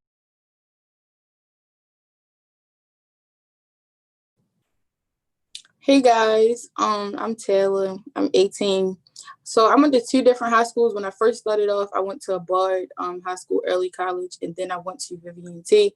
And now I'm a senior at Youth Opportunity Academy.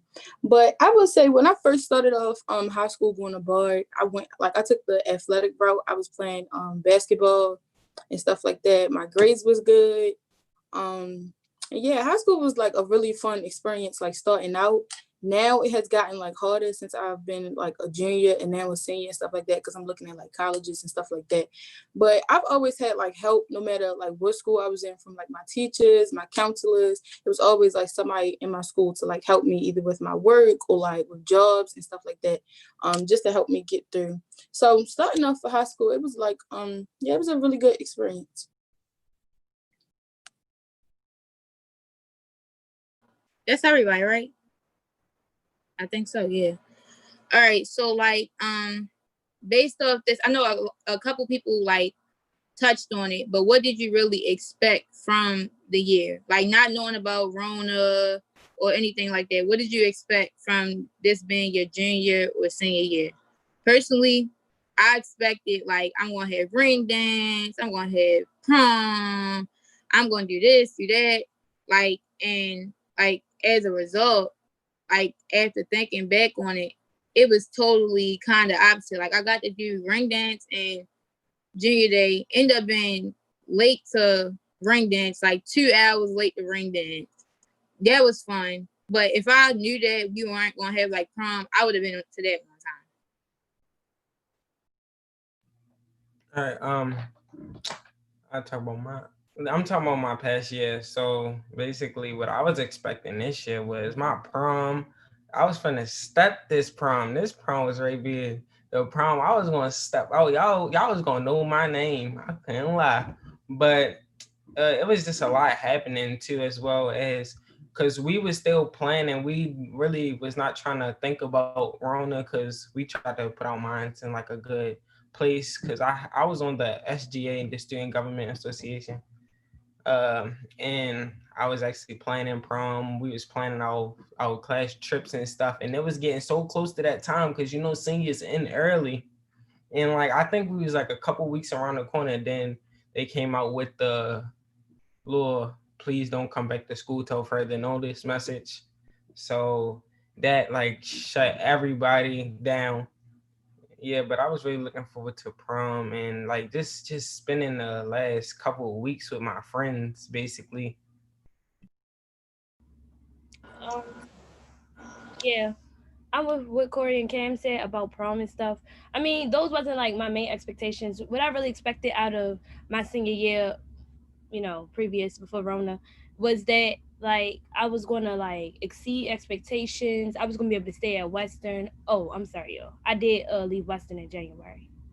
I was going to exceed expectations. I was going to be able to stay at Western.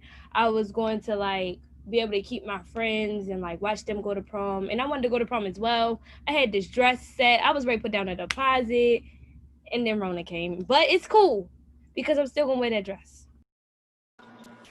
Jade, I can definitely agree with you though. But the thing about it, I didn't uh be about to drop the deposit. I dropped half of my deposit already. But we haven't dropped our like grades. So I'm going to the 12th grade. So I'm talking about my 11th grade year.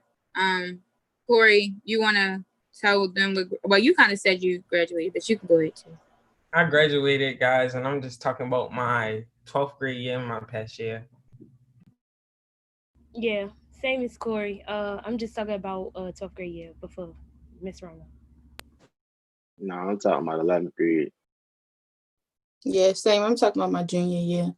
But like everybody else was saying, I did put a deposit down for my prom dress, and I'm kind of upset that I'm not going to prom because I feel like they like the true high school experience.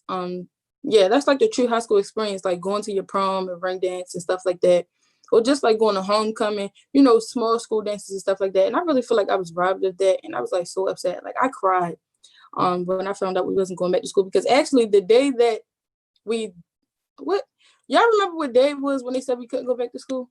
I think like March 13th. Yeah, it's March 13th. I was at practice the same day. Yeah, but the thing about it is, who would have knew that was our last day? Like that day, I really, not that I had fun, but I don't know, it just made it seem like, I don't know, there's a lot of memories that I created that day. But I feel like I expected, like Cam was saying, I expected to go in, have a lot of academic progress and stuff like that, still look for colleges, stuff like that, work on my GPA. So yeah, I feel like I expected like all good things. I did not expect Corona to come and ruin everything, but hey, I guess life happens.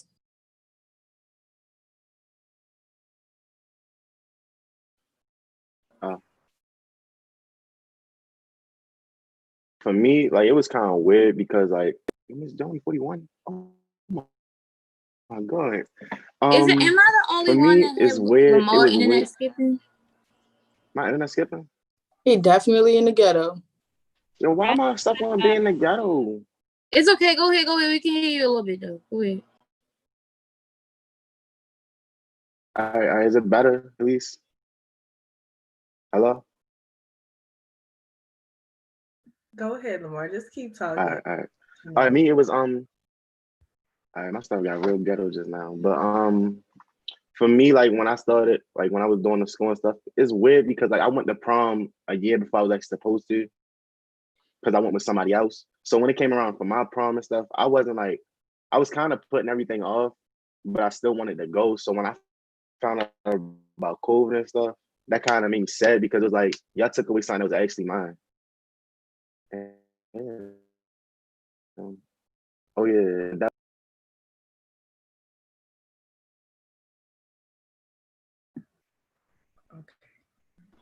All All right, Joe. All right, go ahead. You want to sign this? You had signed the same as Mo? Oh, all right. So now we're going to talk about like what struggles we had during this recent school year. People can drop in the comments too. No matter what grade, what struggles y'all face like during the school year. Rona can be included because we all know that was a struggle. But yeah, I'm not gonna go first this time. I'm gonna go last. So Corey, you up. All right, I'll start off. Struggles I had this year. I'm gonna start off like from the beginning of the year. The beginning of the year, I actually like got into a relationship, and that like took over a lot because they were very clingy. So they wanted to be all under me 25/8, and I did not like that. Yeah, and because I like in school, I like to just get my stuff done and then we can talk and then you can be right here next to me. But no, it was like fitting in with my schoolwork and stuff like that. Then as going on in the year, I started getting myself back right, and because we actually split apart like in the middle of the year, so I wasn't worried about it no more. Then I actually started getting on my P's and Q's and stuff like that. Then Rona happened. Once Rona happened, it was I really was not caring about anything at all because I was like, dang, it's over. Like, what do I gotta do now? Because I'm a senior. So I was only doing my English work and my math work. I was not doing no other work. Like I had robotics, was not doing it. But then I started looking at my grades and they said if you didn't do this, then you're gonna fail. I was like, oh. So I started doing that. Cause I thought since Rona, I ain't really had to do anything. But I started doing that, and then that was it. Basically, I was just playing the game, and like that was a struggle because I'm in a house, and that was like distracting because you have everybody calling my phone talking about, come on, yo, hop on the game, do this, do that, because everybody know like I'm home because Corona, so that's a struggle, and everybody was just like playing around and stuff like that. So I think this is Manny that's on right now. So welcome to Manny on the session. Hello. All right, Joe. Who was next? Welcome. I'll go. All right, so I think that this year it was a struggle because I'm a really big procrastinator, like real heavy.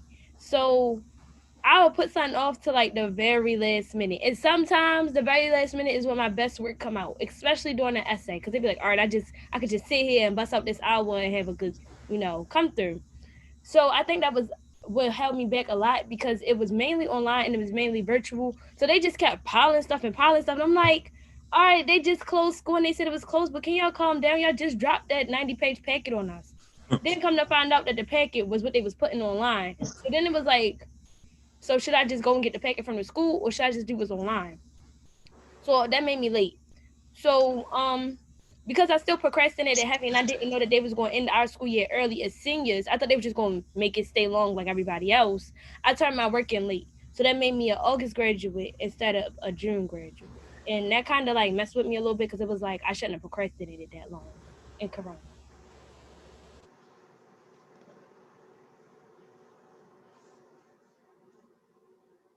I think it's your turn, Taylor.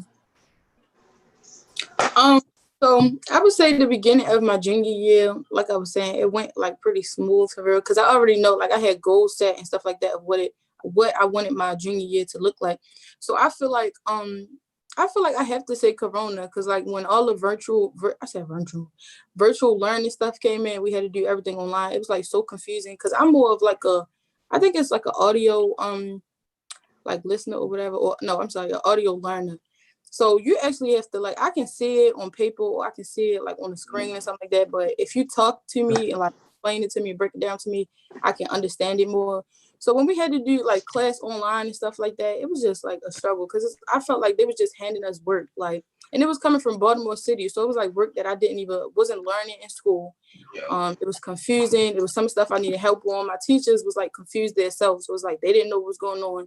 Then my school, it's like I was trying to set up like virtual calls like on Zoom and stuff like that with Google Classroom to talk to my teachers about the work or like get other students to ask questions that they had.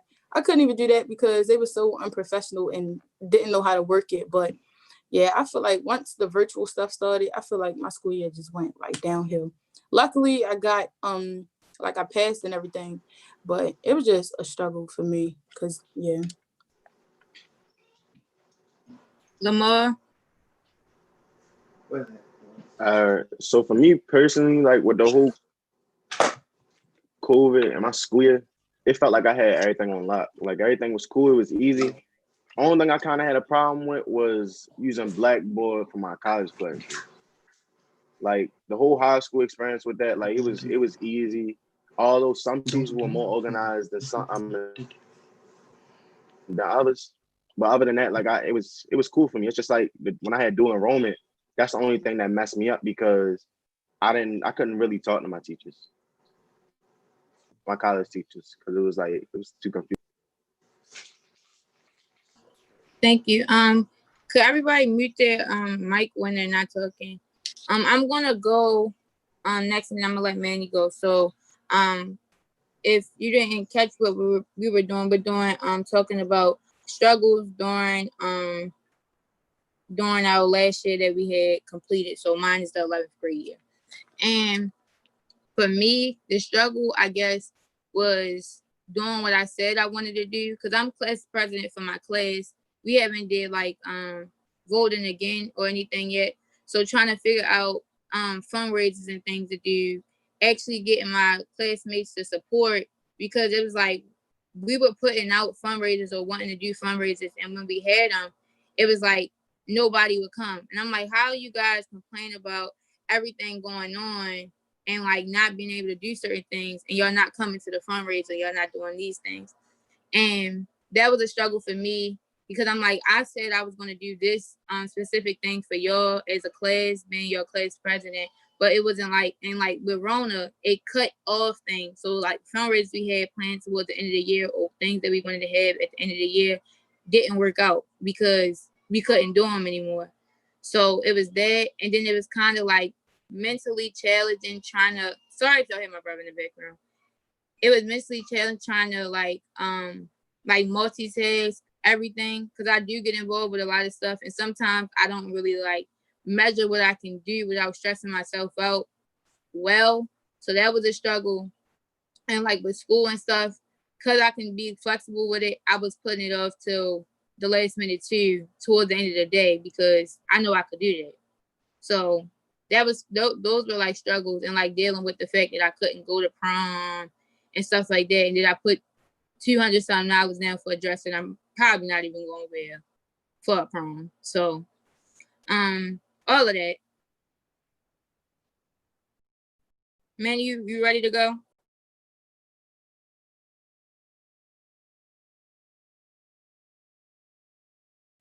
You on mute. All right, I'm out. My high school experience transition into college. I come from Paul Lawrence Dunbar High School. My transition, it was going good before the whole epidemic transition came into part because I had a lot of like I was working, then I was also doing sports, and then I also was at a music program. And so it kind of kept me busy. And also with school, we were part of this program called PTAC, which was like, because Dunbar is a medical field school. So it was supposed to help us to bridge the gap between the whole high school to college transition. But once the epidemic came into place, it was kind of like everything was halted all of my programs that I was a part of, those kind of got stopped, or like they all got pushed back due to you couldn't be in people's faces or couldn't be in front of people. Then schoolwork, they definitely, I mean, I don't want to be biased, but as far as like how we all got packets and stuff, or like packet work from like from the school districts, their status quo of what they required was totally different from what like we were learning in class. So that kind of also threw us off. But I mean, I kept up with my work, and I mean, I did as diligent as I could, and I mean, I graduated headfully. But as far as college goes, I'm dual enrolled with the P-Tech program like I was talking about. So I um will be going up to BCCC to finish out my is it no, not a bachelor's degree, my associate's degree in physical therapy.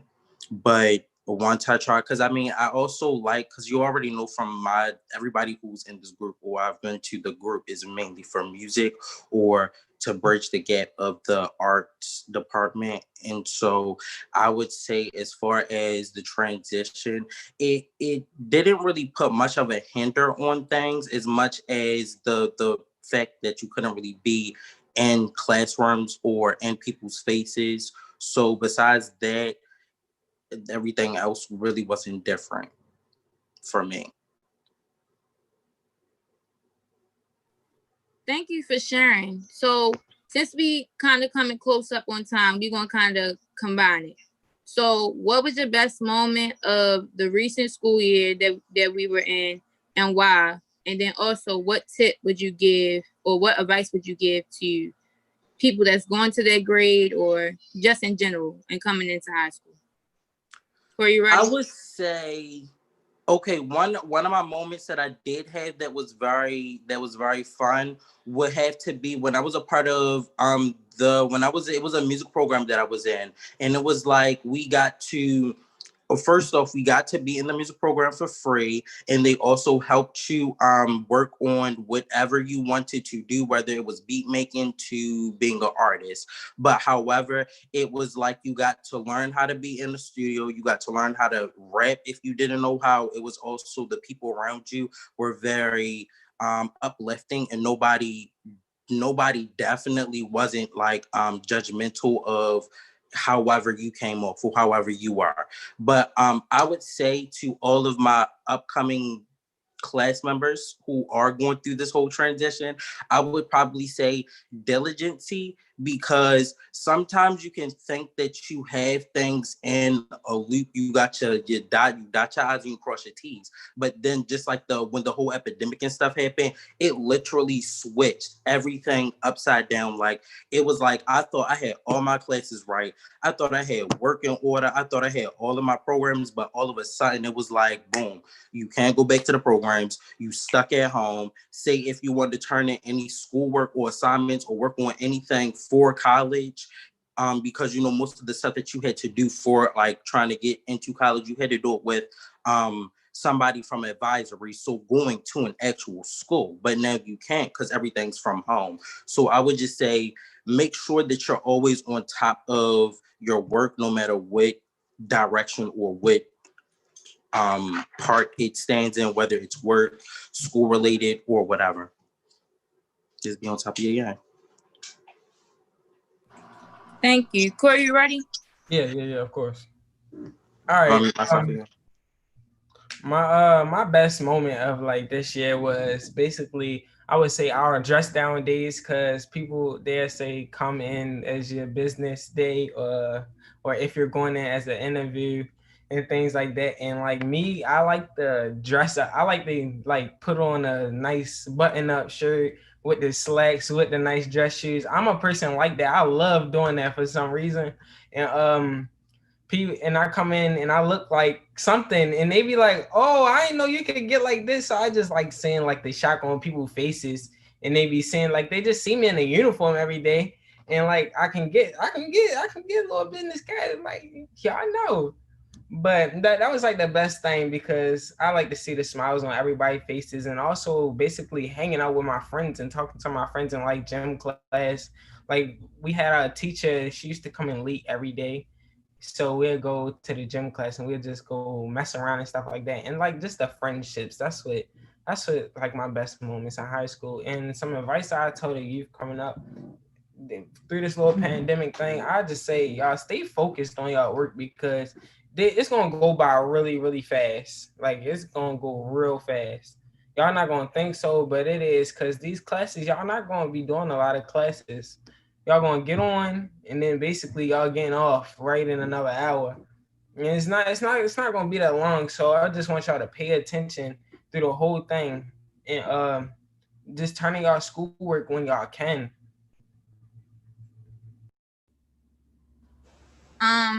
I'm gonna go because like I'm gonna have to leave for this commercial I have to do for like my business. Not gonna be on TV or anything, but this event that I had to go to on another Zoom call. So I'm gonna give it to Corey, and I'm gonna drop my jewel too with the answer that I give. So my best moment was probably ring dance, even though I was late and like crying because I was late. It was good because the 2 hours I was there, like I was dancing. Like I don't even dance. I can't even dance. But I was dancing. Like it was just fun. Like everybody was like together, like laughing, smiling, all that.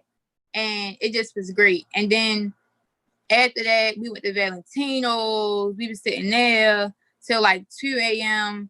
Father picked me up. It was just great because he ain't have nothing to say because I had got back at 2 a.m. I just was living that day. And then what I would tell to people come in, I would say be consistent because like consistency is key. If you keep being consistent, say if you might be working on these assignments, you might be getting 2 assignments a week assignment. If you work a little bit on each assignment, then you don't have to worry about nothing when the assignment is due instead of waiting to the last minute or anything like that. And I would also say be mentally strong because like if you be mentally strong and your mindset is right, then you can get through anything. Like it might seem tough at first when you first thinking about it, but if you stay mentally strong through the process, you'll be fine. Do whatever you need to do to be mentally strong during this process. So that might be your self-care routine that you do, wash your face in the morning, but do everything that you need to do. And my jewel would be, what would I say? Just remember that this struggle that we're going through is something that we're all going through together. So lean on some people sometimes in order to get through it because it's something that we're all going through during this time. So yeah. Thank you, Cam. See you soon. See you later, Cam. We love you. I love you more. Bye. Bye. All right, Corey, pick it up. What am I picking up, Miss Mo? It's next. It's Lamar. It's Lamar's turn. I know. I get it. I know. I'm talking about that. You know what I'm talking about. You had me stand for a second. I was like, what you mean? Go ahead. Hey, yo. My favorite memory I say from 11th grade year is honestly, for me, it finally felt like that year I found how I had high school figured out. So I knew everything what to do. I knew how to do it. Only thing I take away from that year, like take out of it, is all the relationships and like basically all the bad problems. Because like even with COVID wasn't really that hard for me just because of the time I usually got up. So I just kept getting up the same time, and I go towards the day like it was a regular school day. So other than that, like everything was cool. All right, I'll go next. So I think my most favorite high school memory was going to a basketball game with my homegirls at Poly. Now, I'm the feminine type, but all my friends or all my homegirls are dominant females. So like going to the game with them was hilarious. I finally felt like I was like one of the teenagers. It wasn't, oh, Jada different because she live in the hood. It wasn't like, oh, everybody was staring at me because I didn't look like everybody else. It was like I finally fit in. Like I went in the house at any time. Well, not any time, but I went in after the game, stuff like that. But like I really had a lot of fun, and like being with my homegirls just make me happy all the time because they are hilarious. So yeah. Um but advice for anybody going into their senior year would be, if all three of your other years of high school was bad, you have to make this one good, no matter the small memories, the big memories.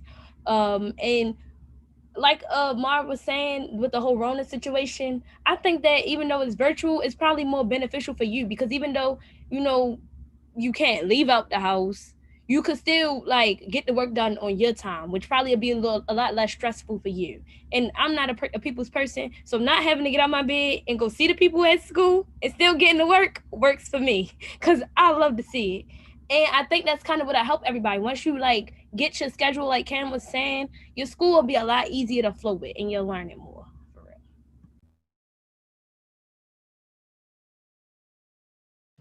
I can go. If y'all hear construction in my background, I'm sorry. I live in like the ghettoest neighborhood. But I would say my favorite memory from the school year would probably be like after school every day on a bus stop with like my friends and stuff.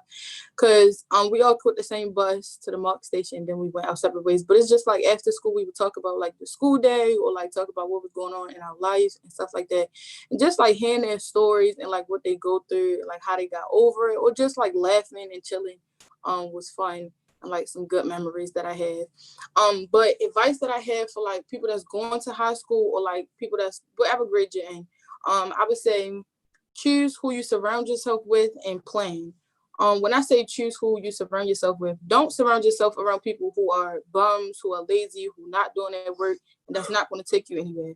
Really, you want to surround yourself around people who are already where you want to be. So, example, if you're a ninth grader, hang with some 10th graders because 9 times out of 10, you know, they've been in ninth grade, they know what you're going through, they can help you with your work, study, whatever. If you're in 10th grade, hang with 11th grader, 11th grade, you know, hang with 12th grader. And then always plan like how you want your school year to go, how you want your day to go. Plan. Because if you don't plan, it's going to be like you're just winging everything. You don't know how your day going to go. You don't know how you're going to accomplish your work.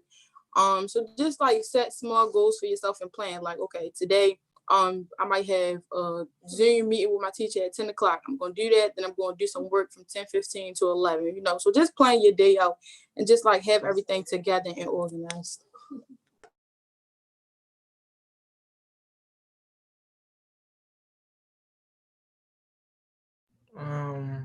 Anthony.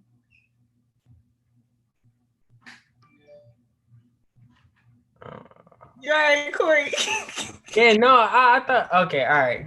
I guess we just going to jump right into our jewels because we only have a couple minutes left. So, I'll start off with mine.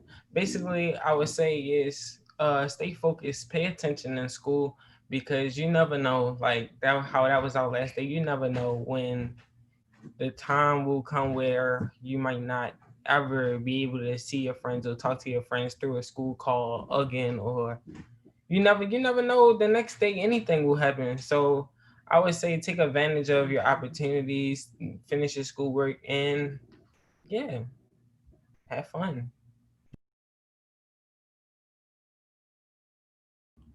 I'll go next. I think my jewel would be um you can learn the most stuff in the hallways. And that's just straight like that. You can learn all the drama to avoid, all the people to be friends with. You could probably learn the answers to a test in the hallways. You can find the homework. You can find out all the opportunities, you know, to get you into programs that will put you closer to your dream. And make sure you keep your airdrop on because you be missing it if you ain't got your airdrop on. That really helped. The airdrop works. That's the jewel. Well, y'all won't be in hallways, but y'all get the point. And if you don't got an Apple device, please don't feel bad because these youth work checks is rolling in and y'all could get one.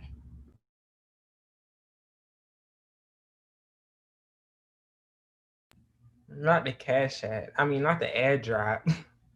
But Lamar, Taylor, Anthony. I go. All right. So for mine is, I just want to say like, yo, be yourself. Like, do what you want to do. Like, I don't mean that in a bad way. What I mean by that is, if you want to be this multi-millionaire, what you want to do so you can get your first million. Like do what you gotta do. Yo.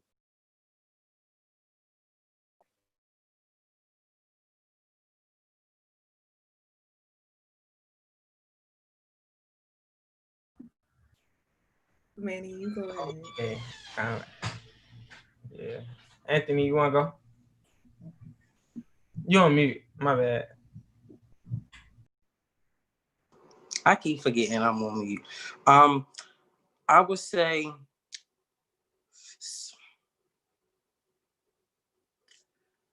everybody kind of really touched on everything. I mean, okay, so I would say, all right, not really be a teacher pet, but get close or get to know your teachers. Because once your teachers, I don't really want to use the word like you, because you don't really gotta like them, and they really don't gotta like you. But if you got work that you need done or need help with, they can help you pass through and give you that bump and pump you up, give you that 80 instead of that 79 to get you over. So don't always burn your bridges depending on who your teacher is.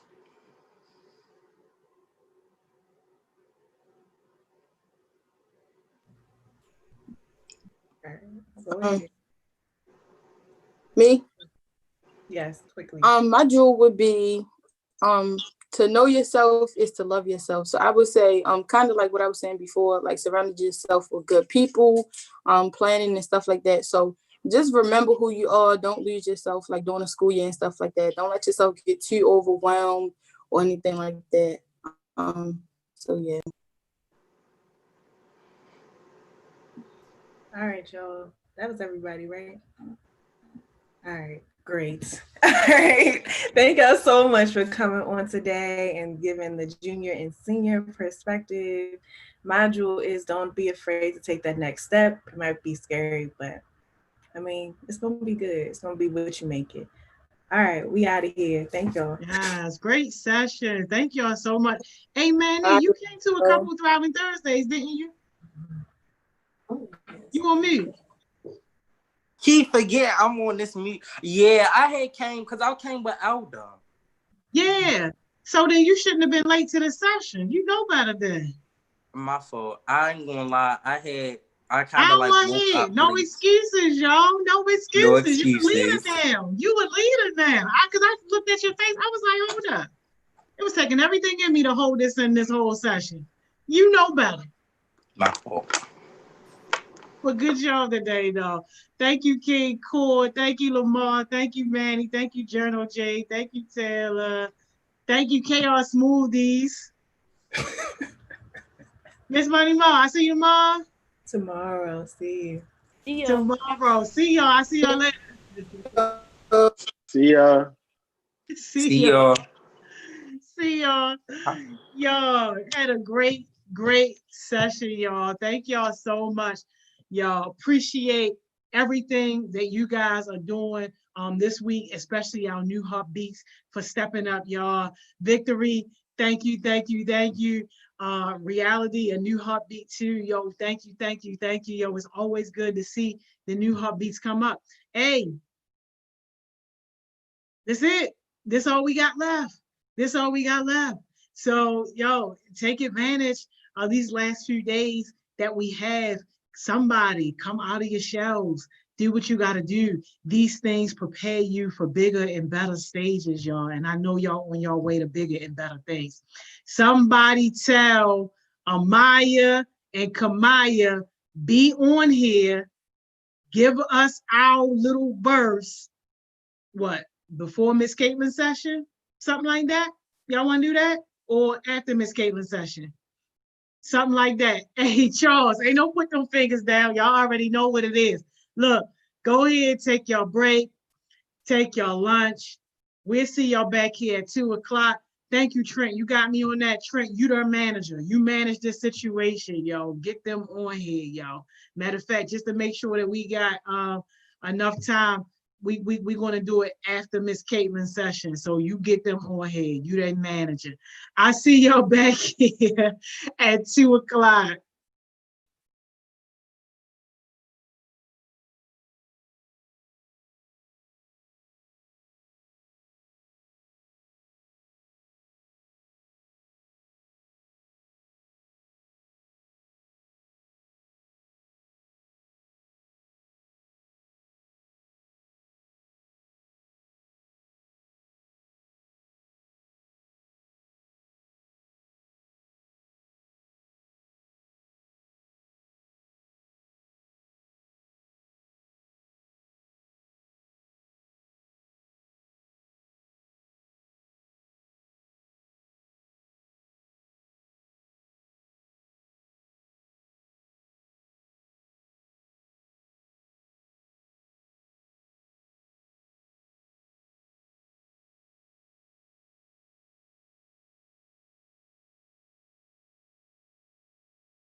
Hey y'all, hey y'all, hey y'all, hey y'all. We are back.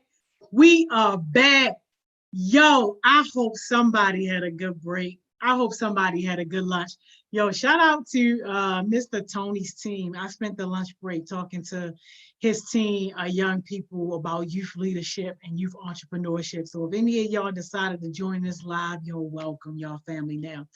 Trent, hey, I hope you got your dream girls ready. Tell your dream girls, be back on this live at 45. 2:40, 45, y'all. 2:45. Hey, your dream girls back on here so they could sing us our verse. Hey, yo, these people knocking at the door. Yo, how y'all, this is illegal. Hold on. How y'all got this whole crew together? Hold on. Let me bring one on first because I gotta see what's going on. Hold up. Hold up. This crew, we need answers. John OJ. John OJ. You on mute, baby. You on mute. All right, sorry. I'm ready, yo. How you get this crew together? Like, yo. Listen, we are the friend group, okay? I got added to the friend group in January, but they was already friends, and it's a group, so you gotta let us in. I just don't even know if that's legal right now, yo. Like, hey, look, success sometimes. Y'all about to be so. We're not gonna be ghetto. We not gonna be ghetto. Please don't, y'all. I'm trusting you, y'all. I'm putting you in charge of this because this is a mess. Let me let these people in. I promise we're not gonna be ghetto. I promise. I'm gonna give a quick pep talk to my friends, and we're not gonna be ghetto. Hey, my stinkies! Don't be ghetto, yo. Please don't be ghetto. Don't be ghetto. Miss Joni already think I give out bad work ethic to Mr. Jimmy. Wow. So please don't be ghetto. Hey, Elder. Please don't be ghetto. Hey, Coach Johnson. Hey, Stinker. Hey, James. We got the whole crew. I just want to know who said that this crew was the crew to close us out today. Because we the first baby. I got the most elite old heartbeats holding that spot down. Me and Stinker still beefing. Look, you always beefing with someone. You always because Stinker going to sit up here and get frustrated with the process. We already know that our friends at the city government is a mess. I'm not doing you first no more. Oh no, I'm right behind her. They keep playing. I need to change, so I'm gonna start something better than you first. I got to. Period. And I thought I was money. I need more opportunities. I need something. Y'all gonna quit on all these heartbeats? No, we're not gonna quit. Up to y'all. We're not gonna quit. We gonna do what you did. When you left Verizon, you didn't quit. You just turned your direction of focus somewhere else. I was never in Verizon. Bye, y'all. Comcast. Out of here. Comcast. Get her out of here. Get her out of here. Don't be ghetto. No, Stinker, you gotta clear that up because you a leader, and people say, "Oh, Stinker can quit, so it's okay for me to quit." No, when I'm something not don't go y'all right. To quit. When something, I'm not telling y'all to quit. What I said was, I'm not doing it again because they're too ghetto and not organized. I never said that I didn't like anything else. I just feel like they're not organized enough. If they improve, I will be there next year. But honestly, right now, they at the bottom of the list because they is very ghetto. They definitely what y'all do, y'all. This ain't what y'all do, y'all. I thought she was about to fix it. She made it worse. This ain't what y'all do. I don't care how ghetto your situation is. I don't care what's going on. If you getting value from your situation, y'all, don't let nobody stop y'all from getting value from your situation. Stinker gonna quit on us, and we ain't about to see her next year. But okay. Y'all still gonna see me without you first or with you first. Y'all still gonna see me regardless. Get used to the face. You're gonna see me regardless. Thank you, because HeartSmiles gonna make sure we got opportunities. We ain't worried about no you works. Y'all ready to get started? Yeah. Oh yeah, y'all ready to get started? We never have enough time. We never have enough time.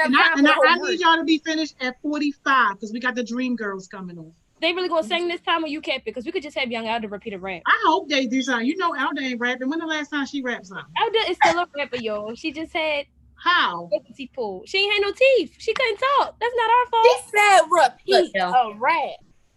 Recite. Sorry, whatever. Look, Recite a rap, something. Child. Anyways, Anyways. so just Baby because girls I ready to had go. rap don't mean 45. I lost it. So don't get the game messed up, Miss Joni. Please. You heard Mr. Go Jimmy. back to Verizon, yo. It's Comcast. Where y'all get Verizon from? All right, Can y'all, let's we- for can real we, start. Let's like- start. Okay. All right, y'all. Hey, y'all don't know, but we is the elite OG HeartSmiles group, friend group, the elite. Period. Jada, you is the friend group, Jada. Anyway, okay. But I'm not So an Child, anyways. I'm Stinker, so everybody say our name. I'm Stinker. Yes or no? I'm Elder. Get J, y'all. You feel me? Period. I'm Jane. And I'm Coach Johnson. Period. So The elite. The elite. Capital E, baby. We got our Capital E. at this point. Say good morning to the extravagant elites tomorrow, please. Don't forget us. All right, so y'all, our session today gonna be about separation because we got I'm so sorry. That was my dog. I'm so sorry.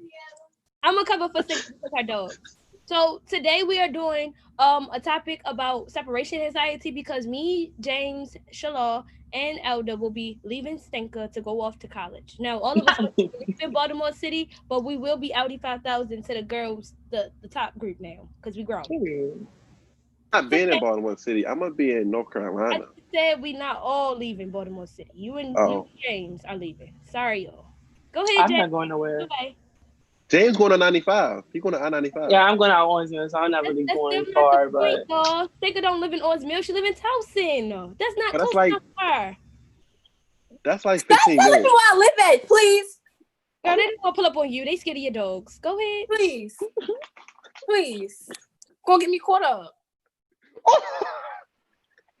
James, the questions, please. okay, so we're gonna start off with the first question. So the first question is what is each other's definition of separation? So my definition of separation, like I go my way, you go your way, we don't speak, we don't communicate. It's just separation. So we know like we come to mutual agreement how we just aren't friends or we aren't together or static. No more, period. Yeah, So I feel LB, you like can go next. yeah, you feel me? You knew I was about to go next. You heard Child, me? anyways. I feel like separation is just like when like you kind of like change the definition of like your relationship with somebody. Like you could go from being like real close, best friends, or whatever, to just like associates. Like y'all don't talk as much and y'all just separated. I say my definition of separation would be, we just like go our separate ways. We can still have communication, but like it's just won't be as close as how we usually do, like the group FaceTimes as often or the group link up sometimes as often. So we would just be like long distance, basically. Well, I think separation is basically when, like everybody said, you just drifting apart. It don't technically have to be a drift apart. It can be just a straight drift.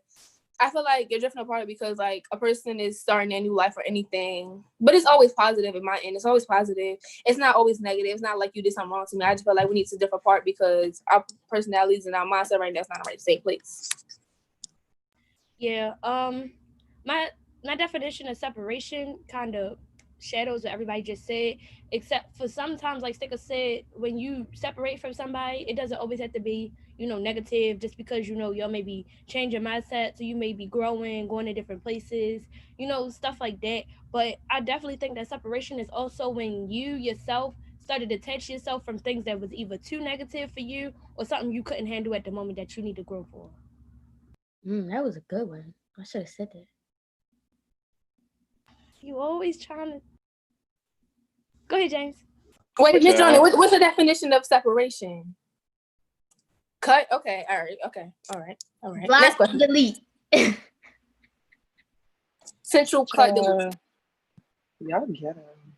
Anyways, how do each of us deal with separation? For myself, I deal with separation pretty fine. If we come to mutual agreement at how you want to go your way, I want to go my way. It's no bad blood. Even if it is bad blood, I still don't feel the type of way.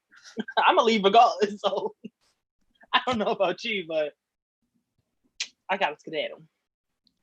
This child, I be having things to do, and the girls be doing too much out here. Cause Miss Mama Girl, listen here. I'm gonna leave that alone. Leave that alone. See, Dottie, you can go. me on the other hand, I'm not as hard body as James.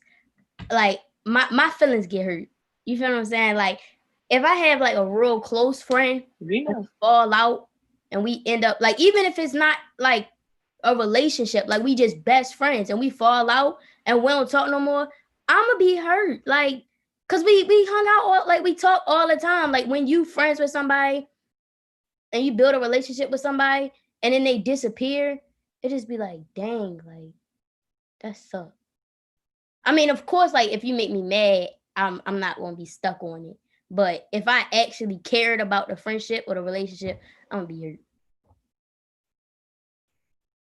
Yeah, me on the other hand, I mean, I get my feelings be hurt. I'm a simp sometimes, but you know, after a couple after I like dwell on a situation for like a week or two, I don't care anymore. No, I like to be by myself sometimes, but then again, I like to just have my elite friend group. That's it. Period. Which is us. Period. How I deal with separation. I mean, I do get like separation anxiety sometimes when I'm too far from certain people, but it don't really be like people I'm like really close with. Like sometimes, like when I'm not close to these people that's in this call right now, I get mad because like I feel like, why are we separating for what? Like what's the point? What's the purpose? But sometimes I feel like I have to let go of all of that because like sometimes it's for the good and for the better. So I can't really be holding them back if they have something to do. So I mean, it depends like the situation, but if it's like a friend group or whatever, I'm like a relationship or friendship, I don't really care. Like, okay, I'll miss you for a couple weeks, but then I'll be like, you're gone, you're not coming back. I gotta get used to it. So Yeah. So I'm not soft or simp like Shalal. I'm not like emotional all the time like Elder. But I'm also not always hard body like James. And like Stinker said, yeah, separation do make me feel some type of way. But like, I think my separation is more or less is like, okay, so if people or my friends, like if people like friends was like, oh yeah, we not gonna be friends no more. Okay. What you want me to do? You want me to print you out a receipt? Thank you for shopping. Come again. Something like that. Like I really don't care. At this point, you're wasting my time, and the value time that I have is not supposed to be wasted. So yeah, like friends don't really, they come and go. Like Zion said, that's easy, simple. But like certain people, like my friend group, like Sanka said, everybody on this call, a couple of friends who aren't in the HeartSmiles that I'm like really close with. I feel like my separation kick in when it's like, okay, I haven't talked to them in weeks. Now I could go weeks without talking to people because that's easy. Like James, Stinker, Elder, Shalom. I could go weeks without talking to them because we share locations. And if they try to play with me, I'm gonna pop up at their house. And I don't like that because I don't like having to think that I gotta share my friends with other people. I like my friends to be my friends. Straight like that, period. I am the same exact way. Weeks without talking to us? I could go a few weeks. She did. I don't care. She went like 2 weeks without talking to me. I answered her phone one day. James! What? James, No, because me and James, like, I don't Jada care. me and Jada has been to that point where we haven't spoken for like weeks on end, and like she just like she'll text me out the blue, I love you. She just like clarify, like that's my love. I love James. Like simple. Just like if I don't talk to Stinker, I know her dog's got her, so I ain't mad. Oh, child, I can't get rid of her. Don't play with my thing, Stinker. leave my dogs out of this. See, it's like I love your dogs. It's like Jada and James, and then James and Stinker. Then it's like me and Elder, because I just pop at Elder house. Right, And I be like, so why you ain't call me? Stinker, that's my Stinker. That's my slime. So anyway, like Elder, that's my flat. Anyway, like me, Elder, like this. We all have inside like this. connection groups to each other, but we still friends overall. Like me, Stinker, and Shalal. Please don't put us in a group chat together because the Johnson's gonna come out at the top, and y'all gonna be mad because he not gonna play with y'all. But you, child, no, why would you sit there and tell that lie? Why would you sit there and tell that lie? If it's us three in the chat. You mad? My last name outweighs all three y'all Johnsons. I'm just saying. Baby, you're a junior. You took somebody else. You're a junior. You took somebody last name. Anyway, I had no choice. Okay. All right. We're not doing this. This is not FaceTime. All right. Next question. Right. Bring it back. So the next question is: have there been times where we didn't handle separation well? I think so. I don't know. It has. Yeah, it has. Cause it was one point in time where me and Stank did like, we just like, cause now we on the phone every single day, all day, all night. If you on the phone with her, you on the phone with me. We're together. Period. No, for real though. Yeah, they Like for real. Like for real. And I then was about like, James Oh, City yeah, phone stinker. they gonna try to fight you and gang up on you. They be ghetto. yeah, cause that's like my son. But it was a point where like me and Stank didn't like talk at all, and like I would call her phone and she wouldn't answer. And I will call her again, she wouldn't answer. Then I'll wait like 2 days, and I'll call again, she won't answer. Then she'll pop up to be like, hey, I just didn't want to be bothered. Child, anyways. Save it. I don't want to be don't out there hear it. because sometimes he be yelling. I be like, what you yelling for? I don't want to do all of that. Like, I want to be by myself. Child, anyways. Next, Elder, you can go. Can you come back to me? I kind of need some time to think. Oh, bye. Okay, well, I don't. Separation for me has been cool. I did it before. I separated with my middle school friends. I thought me and my middle school friends was gonna be friends forever. But then, some just we didn't have the same goals. They wanted to be rappers and have babies at 16 and not go to high being a school. rapper. Child, anyways. No, they wanted to be a rapper, but they didn't finish school. Like, how you gonna go be a rapper and don't finish high school?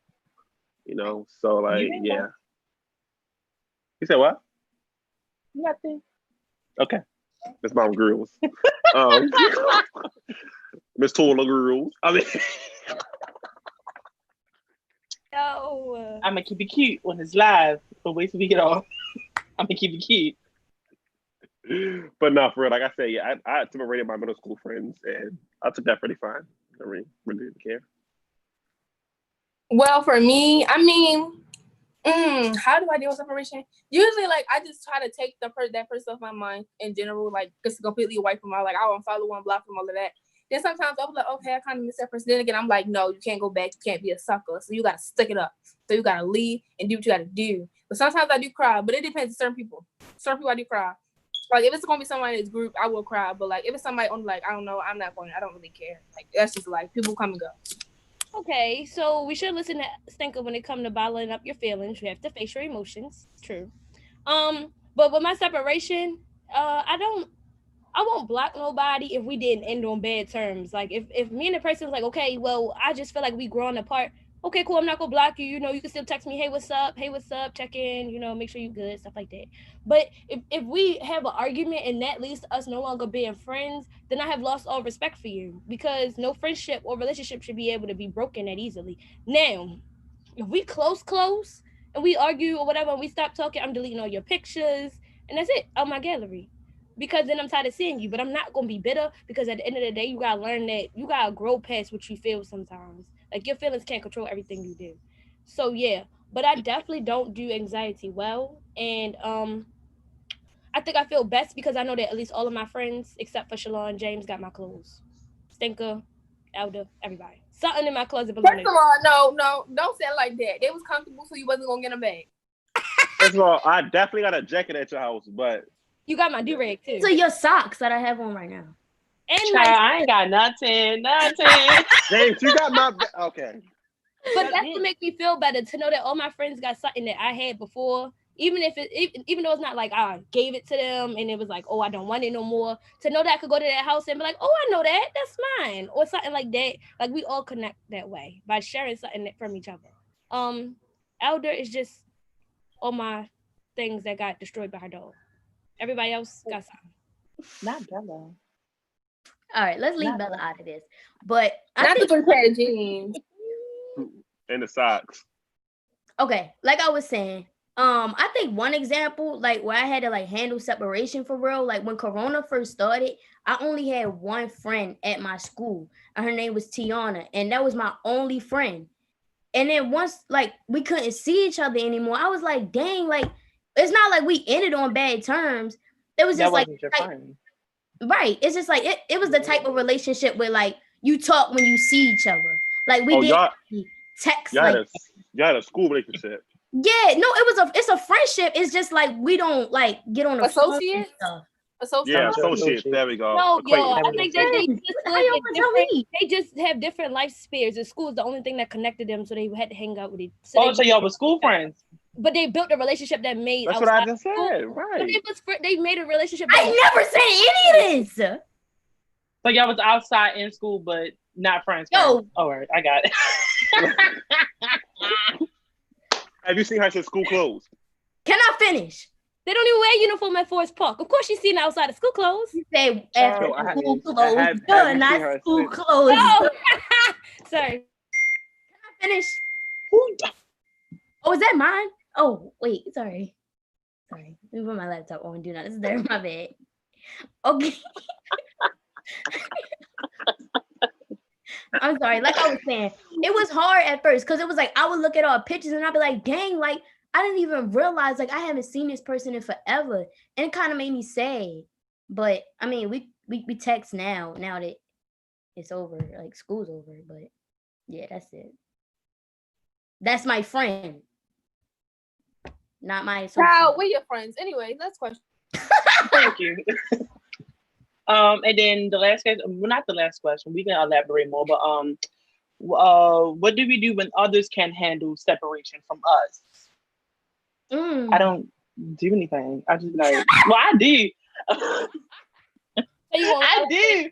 I just be like, why are you still here? I don't be. So I no, thought we it's not came like to that. an agreement Anyway, take that a like I still have it.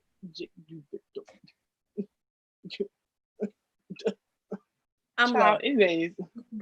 But I was like, it's been some people they like I won't speak to them. Like they know we're not talking right now. So like for you to keep texting me and trying to hold conversation like replying to my stories, I'm like, you're doing this for what?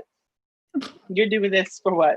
Like you know that we're not talking right now. So I don't know why you still trying to hold a conversation. I'm like, child, anyways, girl, give me my crackers or something because child, it's getting broken. Can I A go little next? shaky over here. No, I gotta go next because it's me. It's the orders. Child, anyways, I might go. I really don't pay attention to stuff like that. Like if somebody is too not. like what? I'm confused. Okay, so yeah, if somebody can't handle like being separated, I just say like, well, I try to give them like alternatives. Like, well, maybe you should work on this or try to get that hobby started that she was talking about, you know? Try to help them like not feel like I hate you.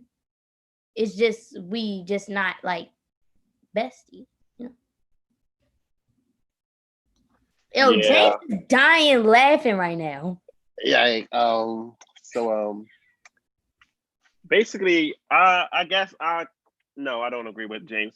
For me, if I don't want to talk to you or like separate, for me, I'll just pitch. I don't block you, but I'll just like pitch a message on how to alert. So therefore, when you text me, I don't see it. Yeah, that's all I do. I don't block people no more. I just hide your alert, and then yeah. So when you text me, you're trying to call me, but you call me, and I'm not gonna answer. I'm gonna just let the phone ring and be like, well, why are you calling me? And then if it's like somebody that I really don't like and I need somebody to cuss them out, I'll just send them to Jada. She'll do it for me. That does not sound like something a leader would do. What you think, Miss Joni? But listen. Miss Joni said when a heartache is breaking is messing with you, you gotta get them. Like Miss Joni be cussing them out. I just don't have the heart to cuss them out. So I send them to Jada and she cuss them out for me. But the professional leader take cuss out. You see what I'm saying? And she build them up while she cussing them out. Like Miss Joni. Miss Joni, now he gonna save it. She building them up by cussing them out. I'm over this. Can I go next since the cap is real? It was my turn. Yo. All right. So, how do I do people that successful with me? It's usually people on Instagram. So I turn my FaceTime off on Instagram so nobody can call me on Instagram because that's weird. Like, don't do that. That's weird. So I turned it off. And people really be like replying to my stories back to back. They be in my requests. They really be like addicted. Like, what? I be blocking them, unfollowing them, do everything. Then they keep replying to my story, trying to hold conversations. I'm like, you De'Ara the Dawn. What the like? It's De'Ara Dior, but oh, the door. Oh, the child. It can be friend. Anyways, next, go ahead, Jada. Anyway, since my friend's here, our little Cappy, when I feel like I miss my friends, or when my friends, I guess when they miss me. That wasn't the question. So what was the question? James, can you repeat the question? Child, the question was, what do we do when others can't handle separation from us? Oh, sorry. Okay. You all making up our own questions. I'm not gonna start with you. Anyway, I can't relate. People don't really want to be around me that often because I don't really be around people. Oh, like, girl, nobody be please. beating down my DMs. Don't nobody be trying to be around me all the time. So like I be chilling. What you got to say, Capiana? Cause y'all big ghetto. Child, here she go. Nobody wants to talk to me. No one wants to be I'm my not friend. even saying, but like, I'm like, child, yeah, we talk did. almost every day. I mean, I talk to Get y'all. over it. Don't nobody be beating me down. Like, talk to me. Like, you know, like, so, don't nobody really you got elder. Nothing. Like, Do y'all see your question from Miss Mo? Miss Mo asked y'all a great question. Did y'all see your I did. I saw it. First of all, I sent to the group chat, so y'all all this out. Y'all had Child, this. anyways, she said, how do you know when it's a good time to cut people off? And what are the qualities for people that want to be in your circle? Ooh, let me go. I don't think, girl, no. No. It's a good time. it's a good time to cut. I don't think it really is. How do you find a good time to cut somebody off? Easy. No one asked you, sir. So sit over there. Thank you. Like I was saying, I don't think it really isn't a good time to cut somebody off. They gotta go. And you can't do it when they get upset and when y'all like get in an argument. They're gonna be like, oh, so you been wanting to do this, yada yada yada. That ain't gonna talk time. Child, anyways. Because I had child. And then what are the qualifications not the qualifications? What are the qualities of people that want to be in your circle? It's really I don't like meeting people. Yeah, our group is full. Sorry, we at full capacity. So sorry. But right, once we let Jada in, like no more. Jada was the last straw. Yeah, we don't do walk-in appointments. Yeah, you got. You can't even schedule appointment with us. Period. But like, there is no qualities because I don't want to say there is no qualities because you're not getting in, but it's really no quality. It's like we all understand each other vibe. Yeah, we get on each other nerves. We do that, but that's it. But Elder, you can go. I think like when is a good time to cut somebody off is when you feel like they no longer like value you. Like especially when somebody like, let's say like you have a close friend and they just automatically think like you obligated to do stuff for them. Like that's when you gotta go. You know, like if somebody texts me like, I want some food, like go get some, like, you know. So and you said qualifications. That's what you said. What was the word you said?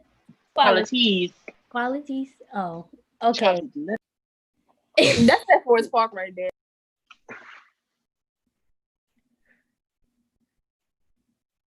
Don't tell my work there. You know what? Don't start. Don't even start. Cause Chanel work at HeartSmiles too, baby. Don't. Come on now.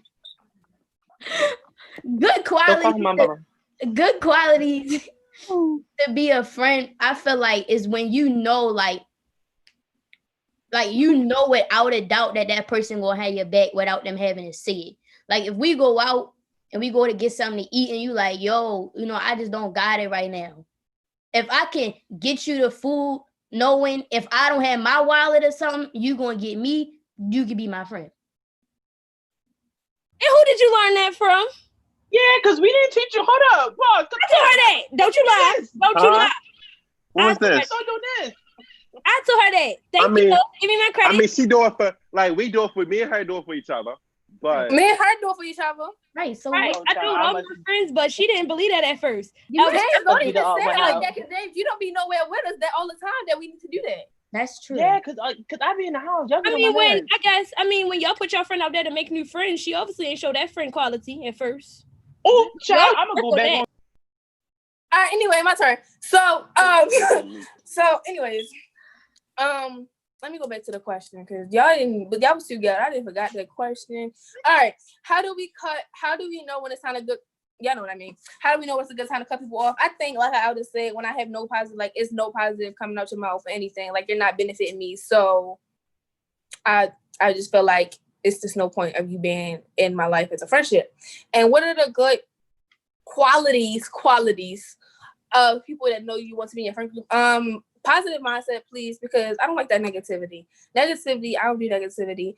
Like I always said, if I know I don't got it and you got it and we out together, like help me out, because I'm gonna help you out one time. So help me out. And just be there. You don't gotta be there like all the time. Just be there, like if I know like I can count on you type. That's my quality. My turn. How do you know when it's time to cut somebody off? It's when they, first of all, how Elder said, when they think you obligated to do something for them, and then when they want to be like in your business 24/7, knowing everything about you, trying to come to your house every day. Like, I mean, that's not what friends do. We don't come to each other's house every day, all day, want to lay in your bed with your street clothes on, get in your shower, like eat all your groceries up. Like, no, that ain't what friends do. You know, at that point, you might as well start. My mother will claim you her taxes at that point. But that's Elder, but I heard. Oh. No, he mean elder mother.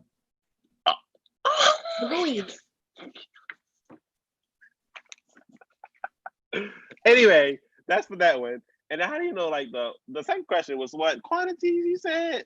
Qualities. Qualities. What are the qualities of people that you want in your circle?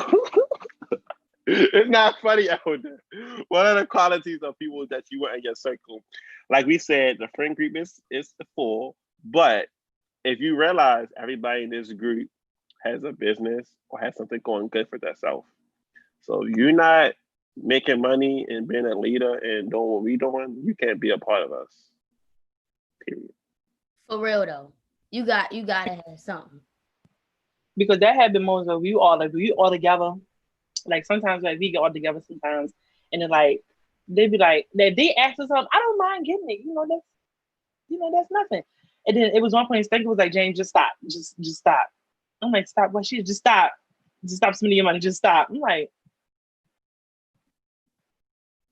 He used to be blowing. Yo, first of all, when we all out, like we don't even go out together. We be at my house, but when we at my house, we really just do work. We barely have time like friends. Like we just do work like all the time.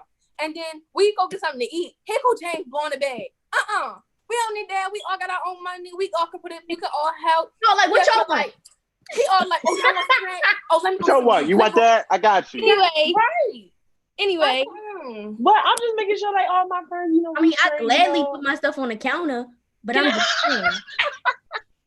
Most definitely, you got to. They ask you, they offer it. I just gotta make sure that all my friends got what they need. Like if I ball, we all ball together. Period.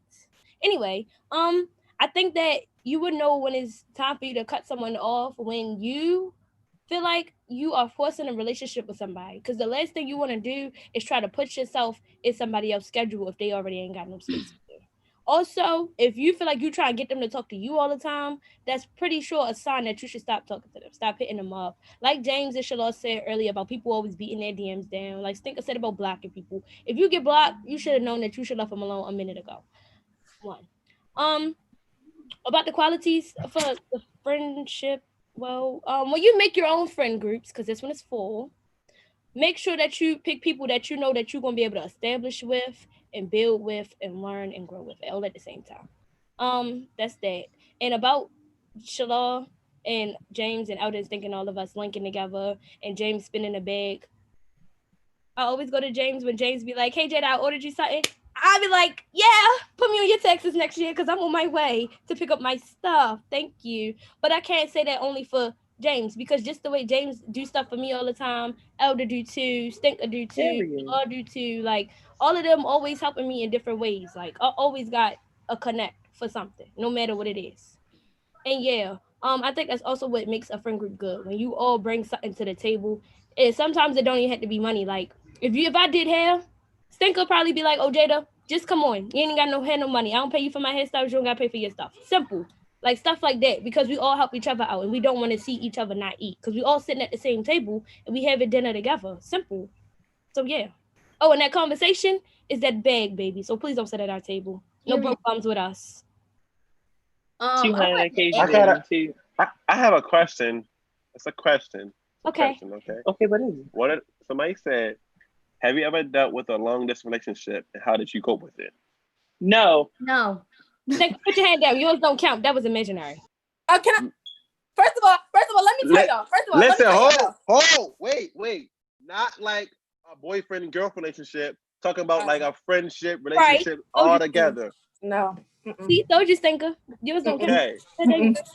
No. Yeah, I mean, I had a long distance relationship. It wasn't long. We just never saw each other. Yo, And then we accidentally saw each that's other. We accidentally saw each other after we broke up and after we all blocked each other. Imagine trying to So- control a person that didn't even see you yet. Child, Anyway, so Wait, actually, can I add something to the first question?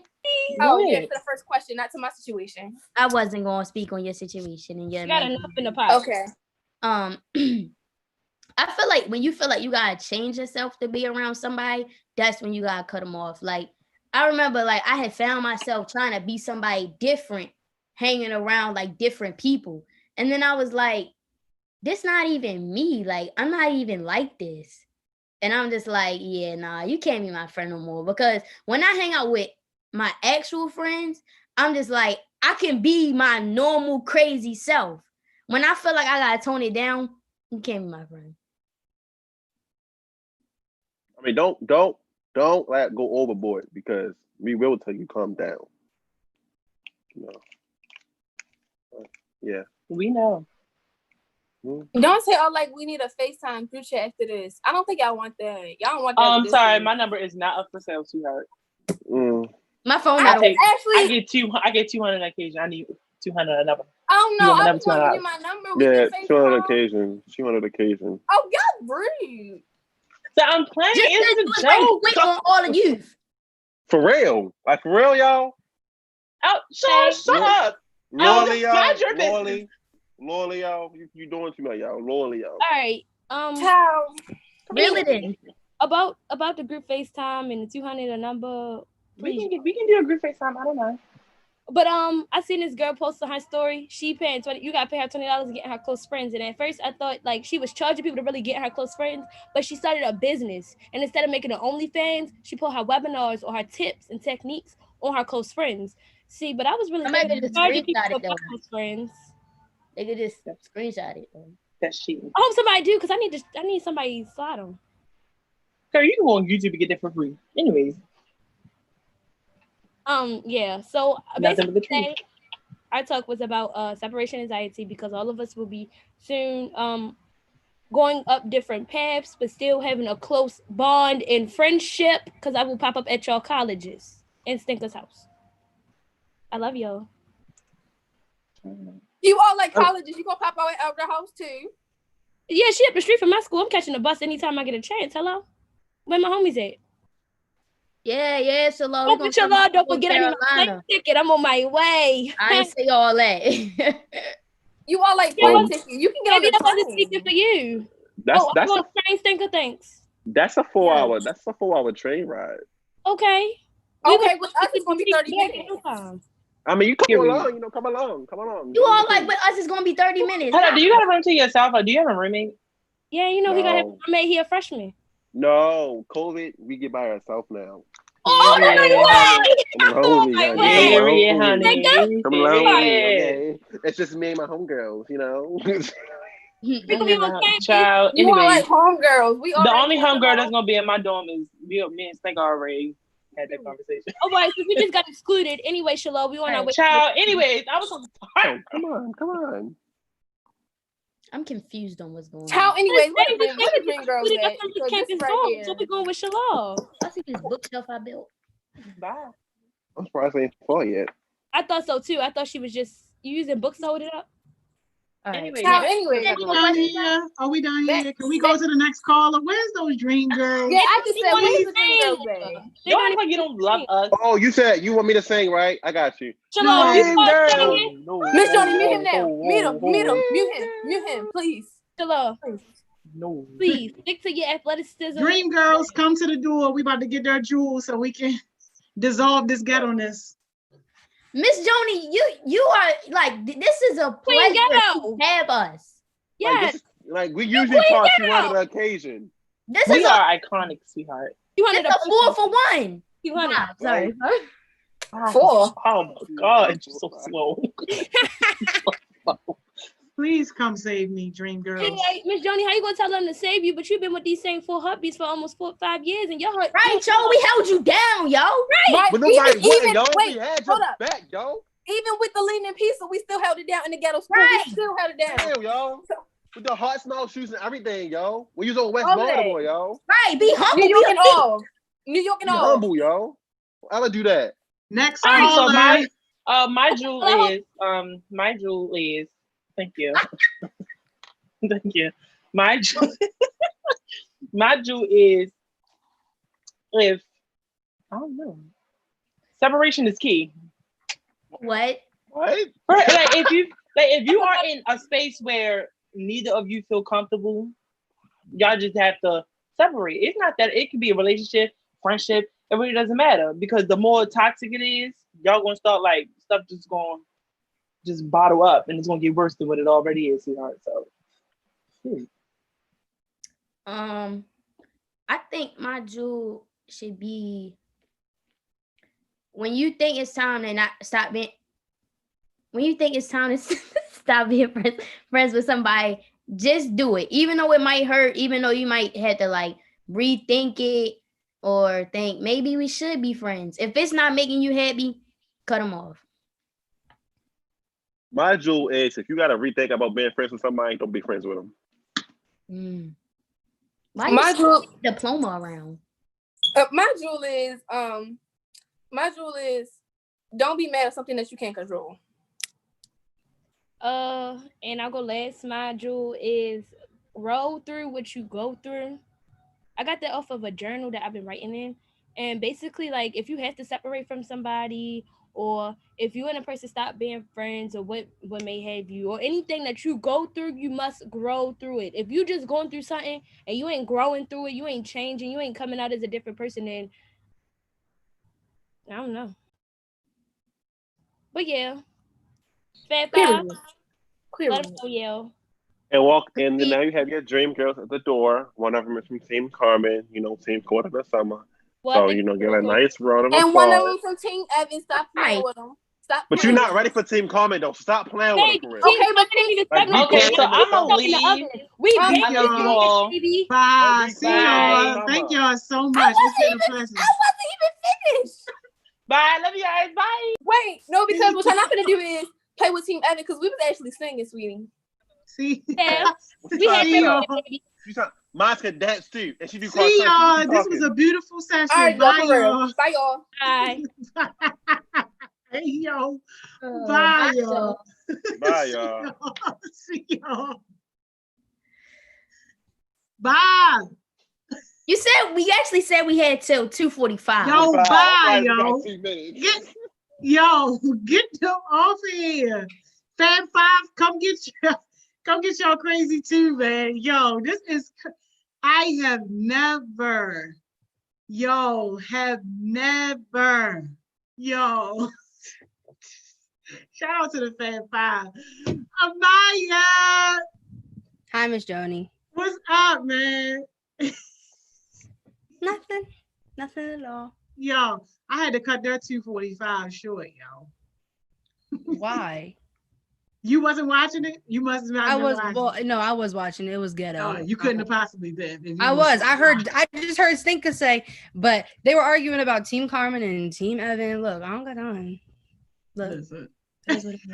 It is what it is. Where's the other half of Dream Girls? Look, I just sent her the link and everything. Oh, about to say, look, Yeah. I don't got time. I do not have time. We've been waiting for y'all. We needed y'all, Dream Girls. We're back. Hey, Kamaya. Yeah. Hey. I'm about to let y'all have this. I'm going to go ahead and put myself on mute. Y'all do what y'all do because we've been waiting. Okay. You ready? Yeah. Okay. Today's a new day, but there is no sunshine. Nothing but clouds, and it's dark in my heart, and it feels like a cold night. Today's a new day, but where are the blue skies? Where is the love and the joy that you promised to tell me it's alright? I almost gave up, but a power that I can't explain. It fell from heaven like a shower. I smile, even though I hurt, see, I smile. I know God is working, so I smile. Even though I've been here for a while, I smile.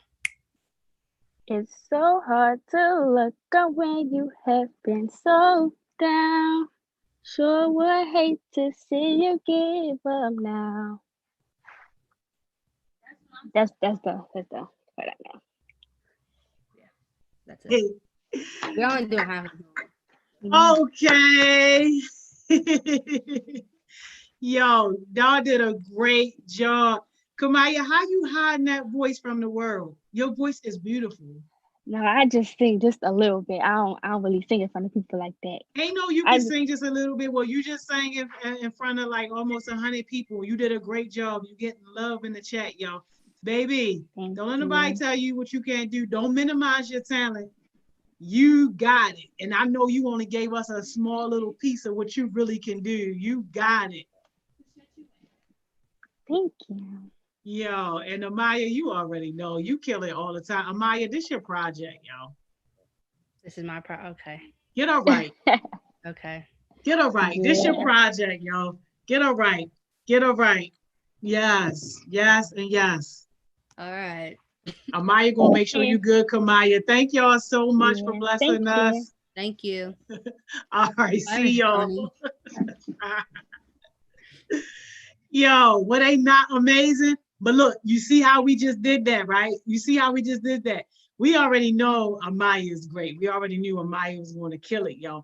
But for Kamaya to come on here, yo, and to sing, yo, like that's amazing, yo. That's amazing. Y'all make sure y'all jump in her DMs, show her some love. It takes a lot of courage, yo, to come on and do those type of things. That wasn't an easy thing for her to do.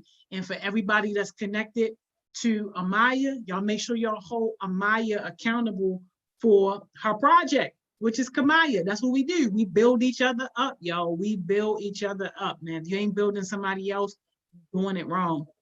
Yo, listen. We down. We are down, y'all. Man, I hope somebody had a great day at work today. I hope somebody learned something today. I hope that for somebody, this Youth Works experience was valuable and that you now looking at how you first came in the door, you looking at where you are now, and you able to look yourself in the mirror and say, man, I done grown a little bit. I'm a better leader. I'm a stronger leader. I found my purpose. I know that I can do more, yo. I hope that somebody has found some value out of this Youth Work situation. And y'all already know what I'm going to tell y'all. It's still some daylight out here. What you supposed to do? Go do something productive, yo. I know y'all keep saying my fingers disrespectful. I see you, dog, say, nah, that my fingers are the truth, yo. Nothing good lasts forever. Your excuses gonna always be here, yo, but your opportunities won't.